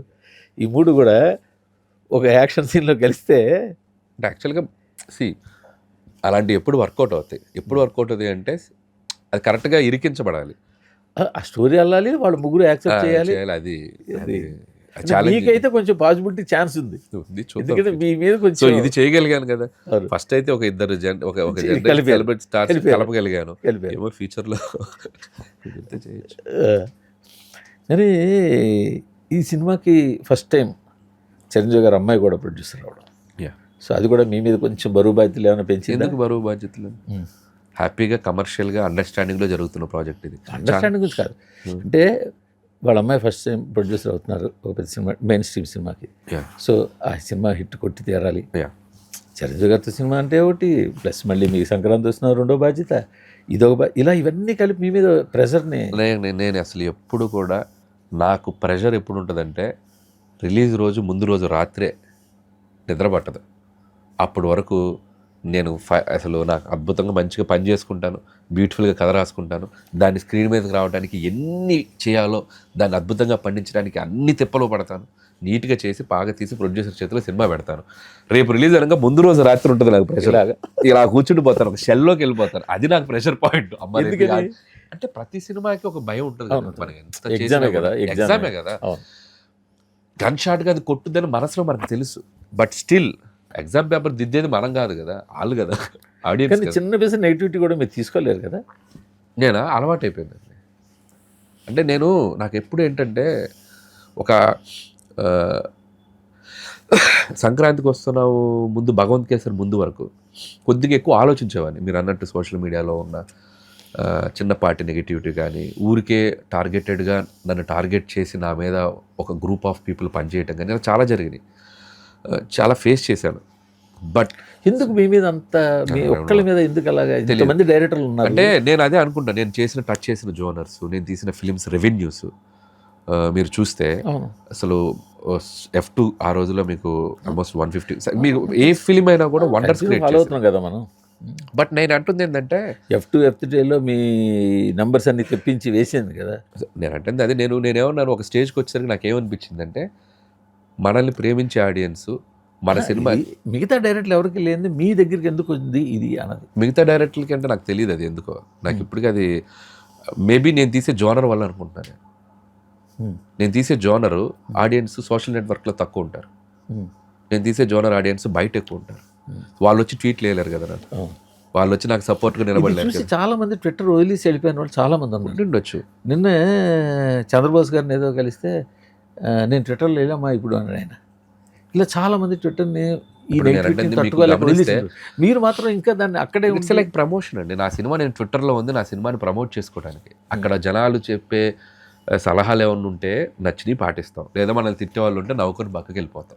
So I'm using it for my promotion. నా సినిమాకి సంబంధించిన కంటెంట్ని ఒక ట్విట్టర్ ప్లాట్ఫామ్లో పెట్టాలి, ఒక ఇన్స్టాగ్రామ్లో పెట్టాలి, ఒక యూట్యూబ్లో పెట్టాలి, ఒక ఫేస్బుక్లో పెట్టాలి. బట్ నేను యాక్టివ్గా ఉంటేనే కదా నా టీం పనిచేస్తుంది. నేను యాక్టివ్గా వాళ్ళని పుష్ చేసుకుంటూ వెళ్ళాలి కదా. అదంతా చూసి బాధపడ్డాం కదా మీరు. నాకు బాధ లేదండి, నేను ఆన్సర్ ఇస్తున్నాను కదా. నేను ఆన్సర్ ఇవ్వకపోతే బాధపడాలి. నా సినిమా రిలీజ్ అయ్యాక నేను నా సినిమాతో సమాధానం చెప్తున్నానుగా. ఇప్పుడు ఎవరైతే ఎక్కువ మైండ్ తీసుకుంటూ ఉంటారు తీసుకోను కదా, అది ఎప్పుడూ మానేశాను నేను 100%. సంక్రాంతికి వస్తున్న తర్వాత ఇంకా ఈవెన్ బెటర్ అయ్యాను, ఈవెన్ బెటర్ అయ్యాను చాలా. సంక్రాంతి వస్తున్న మొదటి 2-3 రోజుల టాక్ చూసిన తర్వాత ఏమనిపించింది అప్పుడు? నాకేం టాక్ అద్భుతంగా ఉందిగా. మార్నింగ్ షో ఇట్ సెల్ఫ్ సంక్రాంతికి వస్తున్న రిలీజ్ రోజు మార్నింగ్ నుంచే సెలబ్రేట్ చేశారు కదా ఫిల్మ్. నేను బ్రహ్మారాంబ థియేటర్కి వెళ్తే 7 o'clock షోకి 80% 90% ఫ్యామిలీస్ ఉన్నారు.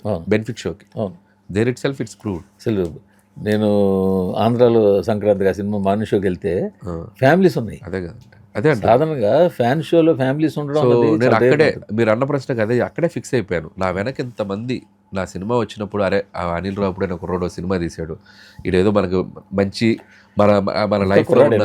మన లైఫ్లో ఉన్న స్ట్రెస్ని తీసేస్తాడు, లేదా మనం కాసేపు సరదాగా వెళ్ళి నవ్వుకోవచ్చు. అదే నేను అంటాను కదా, నవ్వించడం చాలా కష్టం, నవ్వించడాన్ని జడ్జి చేయడం చాలా ఈజీ. సో మనం ఇచ్చే నవ్వుల వల్ల నాకు మొన్న ఒక తెలిసిన వాళ్ళ బాబు ఎవరో, అంటే కొన్ని లైఫ్లో మీరు అన్నారు కదా ఏది మనల్ని ముందుకు తీసుకెళ్తాయి అంటే, ఒక బాబుకి ఏదో ఒక సర్జరీ జరిగితే చిన్న బాబుకి స్ట్రెయిన్ ఉండకూడదని సంక్రాంతికి వస్తున్న సినిమా వేసి చూపించి ఆ పిల్లలు నవ్విస్తున్నారని ఒక మాట చెప్పినప్పుడు చాలా ప్రౌడ్ ఒక టైంకి మనకు ఒక ప్రౌడ్ వచ్చి ఒక ఫీలింగ్ వచ్చింది. ఎక్కడో ఒక చోట ఎవరో ఒకరిని మనం వాళ్ళ పర్సనల్ లైఫ్లో వాళ్ళకున్న కష్టమో వాళ్ళకున్న స్ట్రెస్ మనం తీసేస్తున్నాం కదా. ఇది ఒక పరిచయం. ఇప్పుడు అదే సంక్రాంతి వస్తున్నాం తీసుకుంటే ఆ బుల్రాజ్ క్యారెక్టర్ చేత కొన్ని మాట్లాడించిన మాటలు అవి దాన్ని బట్టి ఏముంది దాంట్లో, ఏముంది నేను ఏమన్నా బూతులు డైరెక్ట్గా బూతులు ఏం తిట్టించలేదు కదా. జంధ్యాల గారు హై నాయక్ అని ఒక సినిమా తీశారు. The great comedy legendary director Jandhyala గారు. అక్కడ ఇన్స్పైర్ అయి తీసిందే నేను ఇప్పుడు ఇన్వెంట్ చేసి పిల్లలతో బూతులు తిట్టిద్దు అని చెప్పి నేను రాయలేదు. ఆయన చాలా సెన్సిటివ్గా తీశారు. హై నాయక్ గుర్తుందా మీకు? దాంట్లో ట్రాకే నేను కొద్దిగా మార్చుకున్నా. ఇవాళ రేపు పిల్లలు ఇంట్లో నేను చూశాను, నా సుపుత్రుడు ఐట్యూబ్లు యూట్యూబ్లు చూస్తూ వాడు బూతులు మాట్లాడుతున్నాడు. మీ అబ్బాయి? నేను అక్కడే ఇన్స్పైర్ అయ్యాను. నేను చెప్పలేదు తప్పురా అని చెప్పాము. వాడు చెప్తే ఎక్కడంటారు ఈ జనరేషన్ కిడ్స్ ఫాస్ట్ ఉన్నావు, వాడిని కంట్రోల్ చేస్తున్నావు. అంటే ఈ ప్రమాదం ఉందా బాబు అని చెప్పి దాన్ని చెబుతూనే ఫన్ చేశాను. ఆ తర్వాత నుంచి నేను మ్యూజిక్ మీద ప్లే చేశాను. వాడి లైఫ్ మార్చేశారు మీరు. స్టార్ అయిపోయాడు. అది తప్పై ఉంటే ఆడియన్స్ ఆ కుర్రోడ్ని అంత పెద్ద స్టార్ని ఎందుకు చేస్తారు? వాళ్ళు దాన్ని కామెడీగా తీసుకున్నారు. అరే మిమ్మల్ని నవ్వించడానికి చేసిన ప్రయత్నం అనేది ఆడియన్స్కి అర్థమైంది. ఇక దీని మీద మనం తీస్తే ఇక మనం ఇప్పుడు నవ్వించడానికి అదే చెప్తాను కదా, కామెడీ క్రియేట్ చేయడం చాలా కష్టం. ఎక్కడో చోట ఒక విమర్శో, ఎక్కడో చోట ఒక కౌంటరో, ఎక్కడో చోట ఒక సెటైరో, ఎక్కడో ఒక చోట ఒక బౌండర్ దాటి చేయకపోతే నవ్వు రాదు. సరే నవ్వు రాదు అనే పాయింట్ చూస్తే ఈ మధ్యన సోషల్ మీడియాలో మీమ్స్ కట్ చేయడం చాలా ఎక్స్ట్రానరీ మీమ్స్ కట్ చేస్తున్నారు. అంటే ఫన్గా సరే టార్గెటెడ్ మీమ్స్ అని పక్కన పెట్టండి, మామూలుగా ఏదైనా మీమ్స్తో టైలర్ గురించి చేసినప్పుడు కానీ, లేదు రకరకాల కామెడీ షోలు మీరు చేసేసినవి అనుకోవడం కానీ, కొన్ని టీవీ డిబేట్స్ని కూడా వాటిని మీమ్స్ చేస్తున్నాయి. విపరీతమైన ఫన్ జనరేట్ చేస్తున్నాయి. అంటే అవుట్ ఆఫ్ సినిమానే మనకి సోషల్ మీడియాలో విపరీతమైన ఫన్ దొరికేస్తుంది. ఆ ఫన్ను మించిన ఫన్ మీరు ఇవ్వడం అనేది ఒక పెద్ద టాస్క్ కదా. టాస్కే అంతే చెప్తాను కదా. ఫస్ట్ ఈ మీమర్స్కి హ్యాట్స్ ఆఫ్ చెప్పాలి. మీ ఇంటర్వ్యూ ద్వారా చెప్తున్నాను నేను, ఎందుకంటే ఎంత స్ట్రెస్ తీసేస్తున్నారో తెలుసండి వాళ్ళు. అవును, నేను ఇలా ఫోన్ ఓపెన్ చేస్తే ఈ మీమ్స్ వస్తుంటే నా మీద వచ్చిన నేను నవ్వుకుంటా. నా మీద కూడా వేస్తారు కొంతమంది, నా సినిమా మీద కూడా వేస్తారు, పక్కన సినిమాల మీద కూడా ఎక్కడెక్కడ చేస్తుంటారు కదా. బట్ కమెంట్ చేస్తున్నారు అనేది విషయం కొద్దిగా పక్కన పెడితే వాళ్ళ క్రియేటివిటీకి హ్యాట్స్ ఆఫ్. నాకు కొన్ని విషయాలు సార్, ఇప్పుడు మీ సినిమాలు అన్నీ చూసాను సార్. ఇప్పుడు రాజాది గ్రేట్ కావచ్చు, లేకపోతే సుప్రీం కావచ్చు, ఇంకోటి ఆ సినిమా వస్తే ఆ సీన్ అవును ఈ సీన్ గుర్తుకొస్తుంది, కానీ పని కట్టుకుని ఆ సీన్ గుర్తు తెచ్చుకోవడం చాలా అదే నేను అంటే వాళ్ళు ఎక్కడో ఇక్కడ వేసిన మన కంటెంట్ని ఎక్కడో ఉన్న దానికి వెళ్ళి కనెక్ట్ చేసి దాన్ని క్రియేట్ చేసి యాడ్ చేసి దానికి బ్యాక్గ్రౌండ్ మ్యూజిక్ వేసి దాని మీద ఎమోజీస్ చేసి దాన్ని అందంగా డిజైన్ చేసి ఒక మేమే వేయాలి. అది కట్ చేయాలి, అది గుర్తు తెచ్చుకోవాలి, అది ఎక్కడుందో ఫలానా సెకండ్ దగ్గర ఉంటుందని చాలా టూ ఫాస్ట్గా టూ పేసీగా ఆలోచిస్తే కానీ చేయలేరు అసలు నిజంగా. సో అదే చెప్తాను కదా, అది ఒక టైప్ ఆఫ్ వరల్డ్, అదొక type of presentation of comedy. సినిమాకి వచ్చేసరికి మనం స్టోరీ చెప్పాలి, క్యారెక్టర్స్, వీటన్నిటి మధ్య ఒక ఎంటర్టైన్మెంట్ క్రియేట్ చేయాలి. దిస్ ఈస్ క్యాన్వాస్ చాలా డిఫరెంట్. కానీ మ్యాక్సిమం ఎంటర్టైన్మెంట్ అక్కడ దొరికేస్తుంది. మన సినిమాకి వచ్చేసరికి దీనికి దానికి ఒక చిన్న తేడా ఉంది కదా. సినిమాకి వచ్చేసరికి సాటిస్ఫాక్షన్ లెవెల్ పెరిగిపోతుంది కదా. ఎంత పెరిగినా సినిమా ఈజ్ ఆల్వేస్ ఎంటర్టైన్మెంట్ అండి, అది ఎప్పుడు పోదు. ఆ సినిమా దీనికి సోర్స్, ఈ మీమ్స్ సినిమాకి సోర్స్. ఇప్పుడు అదే అయిపోయింది కదా, మీమ్స్ చూసి ఇన్స్పైర్ ఆ మీమ్స్ కూడా సినిమాలో డైలాగులు వాడుతున్నారుగా చాలా సినిమాల్లో. అంతే కదా, మీమ్స్లో ఉన్న వాటిని కూడా సినిమాలో డైలాగులు వచ్చినాయి. మన శ్రీ విష్ణు సినిమాలో కూడా చాలా పంచెస్ చూసాం మనం. అలాగే సినిమాలో కంటెంట్స్తో మీమ్స్ చేస్తున్నారు. ఇప్పుడు ఇది మ్యూచువల్ అయిపోయింది. సో కనెక్షన్ ఈజ్ దేర్ రెండింటికి. సో అదే చెప్తున్నా, మీమ్ పేజెస్ వాళ్ళు చేసే వాటిలో కూడా 80% పాజిటివ్గానే ఉంటున్నాయి. ఒక 20% కొద్దిగా నెగిటివ్ బార్డర్ దాట్ ఉన్నా కూడా చాలామందిని వాళ్ళు ఒక రకంగా ఈ స్క్రాల్ చేస్తున్నప్పుడు నవ్వుతూ తెలియకుండా మనం స్ట్రెస్ రిలీఫ్ అవుతున్నాం. నేను కూడా వర్క్ స్ట్రెస్లో ఉన్నప్పుడు ఏదైనా ఊరికే ఫోన్ ఓపెన్ చేస్తే బోల్డ్ మీమ్స్ వస్తాయి, మళ్ళీ సరదాగా నవ్వుకొని మళ్ళీ మనం బ్యాక్ టు వర్క్. సో ఒక రకంగా వాళ్ళది కూడా ఒక కైండ్ ఆఫ్ ప్రజెంటేషన్ అయిపోయింది. That's good. ఇప్పుడు ఇంతవరకు మీరు బయటకు వచ్చిందంతా కూడా నయనతార గారు, చిరంజీవి గారు, వెంకటేష్ గారు ఉన్నారని తెలుసు ఇంతవరకే. బట్ మీ ట్రేడ్ మార్క్ ప్రకారం చూసుకుంటే ఇంకొక 5-6 క్యారెక్టర్లు ఎప్పుడు మంచి క్యారెక్టర్లు ఉంటాయి, అవి కూడా మంచి బాగుంటాయి. ఇందులో ఎలా ఉండబోతున్నాయి అలాంటి క్యారెక్టర్లు ఏమున్నాయి? ఇందులో క్యారెక్టర్స్ అనేవాళ్ళు ఎక్స్క్లూజివ్గా వేరే ఆర్టిస్టులు కొద్దిగా తక్కువే ఉన్నారండి. ఎందుకంటే writing it self Shankar Prasad గారు అనే ఒక క్యారెక్టర్ చుట్టూ, చిరంజీవి గారి చుట్టూనే రైటింగ్ ఉంది. సో ఆయన ఎలా డీల్ చేస్తారనే సిచ్యువేషన్లో మేజర్ ఫన్ ఆయన మీదే వర్కౌట్ చేశారు. ఓకే, చుట్టూ హర్షవర్ధన్ క్యారెక్టర్ ఒకటి బాగానే, అభినవ్ గోమటం అండ్ క్యాథరిన్ చేసింది. సో అభినవ్ గోమటం మీ దాంట్లో చేశారు కదా. ఈ ముగ్గురు ఒక కమెడియన్ చిరంజీవి గారి టీంలో ఉంటారు. చిరంజీవి గారి టీం వీళ్ళు ముగ్గురు, వీళ్ళ మధ్య వచ్చి చాలా బాగా వర్కౌట్ అయింది.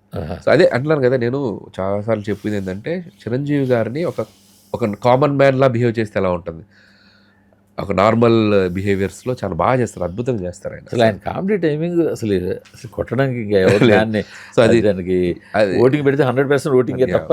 సో అది సినిమాలో బాగా ఎక్స్ప్లోర్ చేసామండి. డెఫినెట్గా ఆడియన్స్ దానికి సరైన మ్యాచింగ్ ఉన్నవాళ్ళు పక్కన దొరికితే, అది కొత్తగా ఉన్నారు వీళ్ళందరూ కూడా, పక్కన చాలా ఫ్రెష్గా ఉన్నారు ఆయన పక్కన.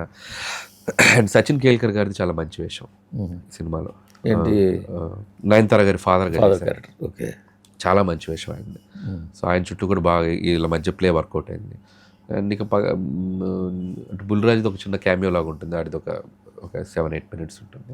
మోర్ చిరంజీవి గారి ప్రజెంటేషను, చిరంజీవి గారి డీలింగ్ ద థింగ్స్, చిరంజీవి గారి చుట్టూ జరిగే కాసేపు అయ్యో పాపం అనిపిస్తుంది, కాసేపు భలే వేసాడు పంచ్ అనిపిస్తుంది, కాసేపు ఎలా ఇరుక్కున్నావేంట వరప్రసాద్ అనిపిస్తుంది. టోటల్గా ఈయన చేసి అల్లరి ఎక్కువ ఉంటుంది. సో డిజైనింగ్ అలా చేసాం. కానీ చిరంజీవి గారి చేత కూడా మీ స్టైల్ ఆఫ్ పబ్లిసిటీ స్టార్ట్ చేశారు అది మాత్రం బిగినింగ్లో. కానీ మీరు చెడగొట్టారు సార్ సినిమా పబ్లిసిటీని. లేదు ఎందుకంటే అంటే అది పండితే పర్వాలేదు. ఈ స్టైల్ ఆఫ్ పబ్లిసిటీకి మీరే శ్రీకారం, మీరే టార్చ్ బేరరు, మీరే లేదు ముందు కూడా చేస్తున్నారు, బట్ సంక్రాంతికి వస్తుంది ఏదైనా ఎక్కువ సరే. వైరల్ అయినాయి అంతే. అంటే ముందు చాలా మంది చేస్తున్నారు, నేను ఫస్ట్ నేను అన్న కానీ నేను పాడతా అలాంటివి బాగా వైరల్ అయిపోయాయి అప్పుడు. అంటే అందరూ కూడా ఇప్పుడు ఇంక అందరూ సినిమా పబ్లిసిటీ అంటే ఇది ఒక పార్ట్ అన్నట్టు చేశారు. Yeah. బట్ దానికోసం థింక్ చేయాల్సి వస్తుంది, దానికోసం సెపరేట్గా షూట్ చేయాల్సి వస్తుంది, దానికోసం అంతా చేస్తున్నారు కదా. అది క్లిక్ కాలేకపోతే మాత్రం అంటే నేను అనేది సినిమాకి ఎంతో కొంత హెల్ప్ అవుతుంది కాబట్టి ప్రాబ్లం లేదండి. ఎవరు ఇప్పుడు ఎఫర్ట్స్ మీరు కొత్త దారి వెతుకుతున్నారా, మళ్ళీ అదే దారిలో నేను వెళ్తారా? నాకు ఏ దారిలో వెళ్ళాలో నాకు అర్థం కావట్లేదు. అంటే నేను ఇప్పుడే షూటింగ్ ఫినిష్ చేసుకోబోతున్నాను, ఇప్పుడు ఆలోచించి చేయాలి, దిగాలి. అంటే లాస్ట్ సంక్రాంతికి వస్తున్నానికి బీభత్సంగా దిగేసి అల్లరల్లరి చేసేసాను. అండ్ అంటే ఇప్పుడు స్ట్రాటజీ ఏం చేద్దాం అనేది కొద్దిగా అసలు ప్రచారానికి దూరంగా ఉండే అగ్రిమెంట్లోనే పెట్టుకునే నయనతార చేత కూడా అది బిగినింగ్ చేసేసరికి చేశారు. ఇప్పుడు బిగినింగ్ సినిమా బిగినింగ్ లోనే రెండు మేజర్గా వర్కౌట్ అయినాయి. అవును. సో ఇప్పుడు ఇంకా రిలీజ్ ఒక 15 తర్వాత చేశారా? కొన్ని ఏవో చేసే ఉంటారు మీరు, ఏం చిన్న టాప్ చిన్న రీల్స్ ఏవో చేసి అంటే ఉంటారు. నాట్ లైక్ సంక్రాంతికి వస్తున్న లాంటి టెంప్లెట్ లోనే చేయకూడదని అయితే అనుకుంటున్నాను. ఎందుకంటే లైక్ ఇఫ్ సేమ్ చేసినా కూడా ఆడియన్స్ విల్ గెట్ బోర్డ్. మళ్ళీ అందుకే అందరూ చేసేస్తున్నారు. అంటే పాప అందరూ వాళ్ళ వాళ్ళ స్టైల్లో చేసుకుంటున్నారు. ఈవెన్ నేను దాన్ని కమెంట్ చేయను, కానీ every one has their own style. Comment చేయట్లేదు, అవి పండకపోతే ఏదో అనకూడదు, నోట్లో వేలు పెట్టి వాంతి చేసినట్టు. లేదులేండి, అంటే చాలా వరకు చూసాను, చాలా మంది బాగానే వర్కౌట్ అవుతున్నాయి. నేను వర్కౌట్ అవుతున్నా పర్వాలేదు, అవ్వని గురించి మాట్లాడుతాను. పని అంటే నేను చేసి కూడా ఒకటి వర్కౌట్ అవుతుంది, ఒకటి వర్కౌట్ అవ్వకపోవచ్చు, అన్నీ వర్కౌట్ అవ్వాలని లేదు. అందుకే నేను ఈ సినిమాకి ఏంటంటే it's like more with the content వెళ్దాం అనుకుంటున్నాను. ఇట్స్ నాట్ లైక్ ఎక్స్ట్రాగా. ఎన్ని పాటలు ఉన్నాయి? ఇంకా 2 సాంగ్స్ ఉన్నాయి, అసలు షాకింగ్ నంబర్స్ ఆ 2. అవునా? ఈ 2 అద్భుతంగా ఆడియన్స్ నేను విన్నాను, మళ్ళీ చాలా కాలం తర్వాత ఇంట్రడక్షన్ సాంగ్ ఒకటి పెట్టారు ఈ సినిమాలో చిరంజీవి గారి మీద. చిన్న సాంగ్, పెద్ద అంటే సాంగ్ అది ఈ మధ్యన అలవాటు తప్పింది కదా మనకి, హీరో ఇంట్రడక్షన్ సాంగ్ అన్నది. లాగా ఉండదు అది, అది స్క్రిప్ట్ లోనే ఉంటుంది. అంటే ఒక బర్త్డే పార్టీ లాగా ఉంటుంది శరత్ సక్సేనా గారిది. సో అక్కడ ఒక అందరూ డల్గా ఉంటే కొద్దిగా హుషారు చేయాలని ఒక సిచ్యువేషన్లో వస్తుంది. But that is going to be big big big surprise for mega fans. Sandeep అని ఒక కొత్త కుర్రోడు చేశాడు ఆ సాంగ్. ఆటా సందీప్ అచ్చా, చిరంజీవి గారి ఆపర్చునిటీ ఇచ్చడానికి. నాకు చిరంజీవి గారు చెప్పి ఇలా కొత్త అబ్బాయికి ఇద్దన్నప్పుడు నేను కొద్దిగా ఆలోచించాను, భయపడ్డాను. లేదు అతను ఈ మధ్యన బాగానే చేస్తున్నాడు ఫస్ట్ విన్నప్పుడు. కానీ నాకు అక్కడ అనిపించింది ఏంటంటే ఆలోచనలో వచ్చిన ఒక గుడ్ పాయింట్ ఏంటంటే కొత్త వాళ్ళు ఇప్పుడు నేను ఫస్ట్ ఫిల్మ్ పటాస్, నాకు ఎవరో ఒకరు ఆపర్చునిటీ ఇస్తేనే కదా. సో నేను ఎప్పుడు ఎవరు వచ్చినా ఫ్రెషర్స్కి నేను ఆల్వేస్ ఎస్ఏ చెప్తా, వెంటనే ఎస్ చెప్పేసా. ఎయిదర్ తను ఏదైనా ఒకవేళ కొత్త అతను అందుకోలేకపోతే మన ఎక్స్పీరియన్స్తో మనం పుష్ చేయొచ్చు, లేదు అతను మనకు అందరూ ఒక అద్భుతమైన థాట్ ఇవ్వచ్చు, హెల్ప్ అవుద్ది సినిమాకి.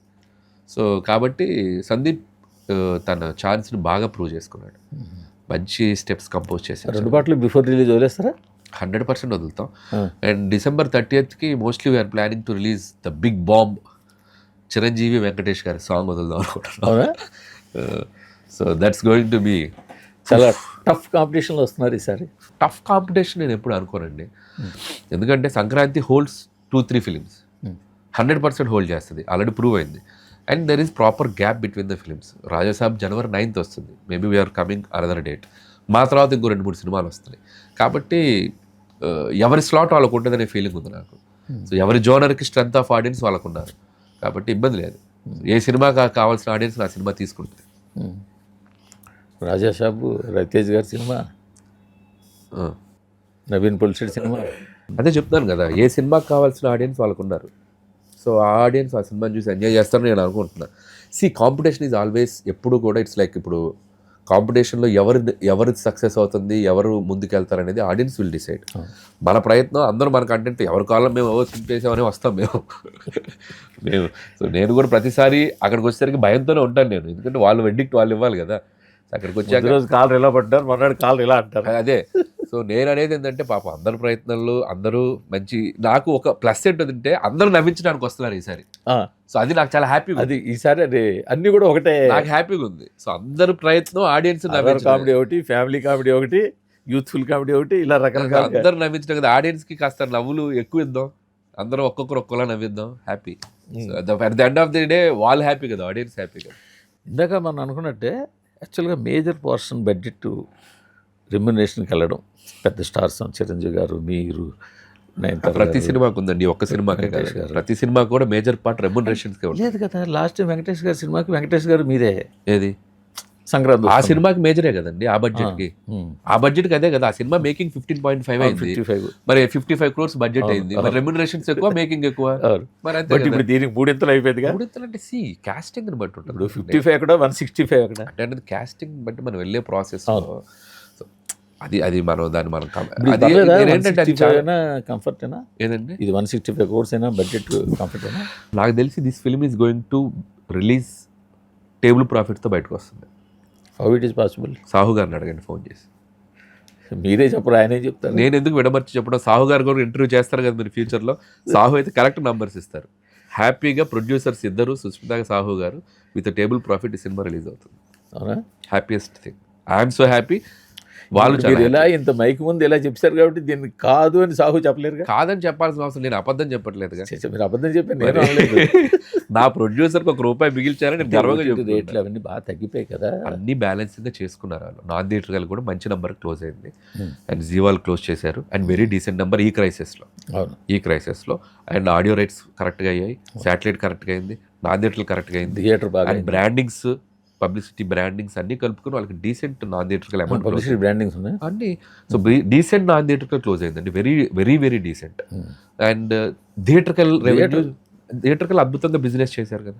థియేటర్ ఆంధ్రాలో 65 కోట్లు బిజినెస్ అంటే అన్ని 65 కాదు కానీ అక్కడక్కడ ఒక ఏరియా ఎక్కువ కమ్మి ఉండొచ్చు, ఒక ఏరియా తక్కువ కమ్మి ఉండొచ్చు. But average 60 crores minimum, 55 not Rayalaseema, 55 to 60 మధ్యలో క్లోజ్ అయినది. ఆ రేంజ్లో క్లోజ్ అంటే చాలా, అంటే మీకు క్రేజ్. ఆ సినిమాకి ఆడియన్స్ కానీ, అండ్ ఎగ్జిబిటర్స్ కానీ, డిస్ట్రిబ్యూటర్స్ కానీ కావాల్సినంత కంఫర్టబుల్గానే వెళ్ళింది. అదే అంటారు కదా, థియేటర్ కదా నాన్ థియేటర్ కలిపి they are very happy with మనకైన ఖర్చుకి దీనికి. నెక్స్ట్ సినిమా ప్లానింగ్ ఏమైనా చేస్తున్నారా? ఇప్పటికేం అనుకోలేదండి, ఫస్ట్ కథ అనుకోవాలి నేను. సో ఇది ఈ ఇంకొక 15 రోజుల వరకు ఈ సినిమాని మొత్తం కరెక్ట్గా, సంక్రాంతికి వస్తున్నారు, సరిగ్గా ఒక నెల రోజుల్లో మంచి హిట్ కొట్టాలి.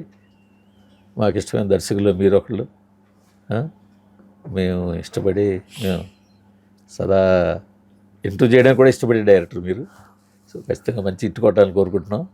ఒకటైతే చెప్పగలను గురుగారు, ఈ Sankranti it's going to be memorable Sankranti for my audience and megastar fans. For my audience who ever coming for థియేటర్స్కి వస్తున్నారో, పండగకి మీ ఫ్యామిలీస్ తోటి చక్కగా ఎంజాయ్ చేద్దానికి వస్తున్నారు, వాళ్ళకి డబుల్ ఎంటర్టైన్మెంట్ ఉండబోతుంది. With megastar Chiranjeevi garu after long time coming, his ఒక ఎంటర్టైన్మెంట్ స్పేస్లోకి వచ్చి చేస్తున్నారు. అదొక సర్ప్రైజ్. అయితే మంచి ఆడియో, మంచి family drama, beautiful entertainment, and బోనస్గా విక్టరీ వెంకటేష్ గారు అండ్ ఈ ఇద్దరి స్టార్స్ని ఒక ఫ్రేమ్లో మీరు చాలా చాలా చాలా బాగా ఎంజాయ్ చేయగలరు. మీరు ఎందుకు ఈ సినిమాని సంక్రాంతి నాడు రిలీజ్ టైంలో కాకినాడ, రాజమండ్రి లాంటి మంచి మాస్ సెంటర్లో జనాలతో చూడకూడదు? వెరీ గుడ్ ఐడియా మూర్తి గారు. మీరు కూడా వస్తే హ్యాపీగా అక్కడ చూద్దాం. నేనైతే ప్లాన్ చేస్తాను. నేను ఎప్పుడు అక్కడే చూస్తాను. నేను సంక్రాంతి సినిమా కూడా నేను ఎందుకు ఈసారి పోస్ట్ పబ్లిసిటీ మీద ఫోకస్ చేద్దాం అనుకుంటున్నాను. పబ్లిసిటీ ఎందుకంటే మీకు రియల్ ఒక మల్టీప్లెక్స్లో చూడడం కన్నా వైజాగ్, కాకినాడ, రాజమండ్రి ఇలాంటి చోట్ల సింగిల్ స్క్రీన్లో మీ సినిమా చూస్తే ఉండే వైబ్ని మీరు ఎంజాయ్ చేయగలుగుతారు 100%. నేను ఎప్పుడు హైదరాబాద్లో మనం మార్నింగ్ షో, ఇక్కడ సినిమా రెవెన్యూ రిజల్ట్స్ అన్నీ చూసుకొని మనం సెట్ అయ్యేలోపు సినిమా 1 week 2 weeks అయిపోతుంది, ఆడియన్స్లోకి వెళ్ళలేకపోతున్నాం. సో ఈసారి గట్టిగా టీంతో నేను ఫిక్స్ అయింది ఏంటంటే, సినిమా 12వ తారీఖు రిలీజ్ అయితే 13 వెళ్ళిపోదాం, స్వామివారి దర్శనం చేసుకొని అక్కడ నుంచి రూట్ పడితే అలా ఒక్కొక్క ఏరియా ఒక్కొక్క సినిమాని ఎంజాయ్ చేద్దాం. మనం తీసిన సినిమా మన ఆడియన్స్ మధ్యలో ఎవరైతే ఎగ్జైటింగ్గా చూస్తున్నారో వాళ్ళ మధ్యలో ఉండి సినిమాని ఎంజాయ్ చేద్దాం అని చెప్పి. వీలైతే Day 1 ప్లాన్ చేయండి. మన షో చూడాలి. Day 1 అంటే ఇక్కడ మనం ఈ మధ్యలో ఒక ప్రెస్ మీట్ పెట్టి కొద్దిగా ఇక్కడ ఎంగేజ్ చేసి వెళ్ళాలిగా. ఏమో sir, morning flight, evening flight చూద్దాం. Congrats sir. Thank you. All the best. Thank you.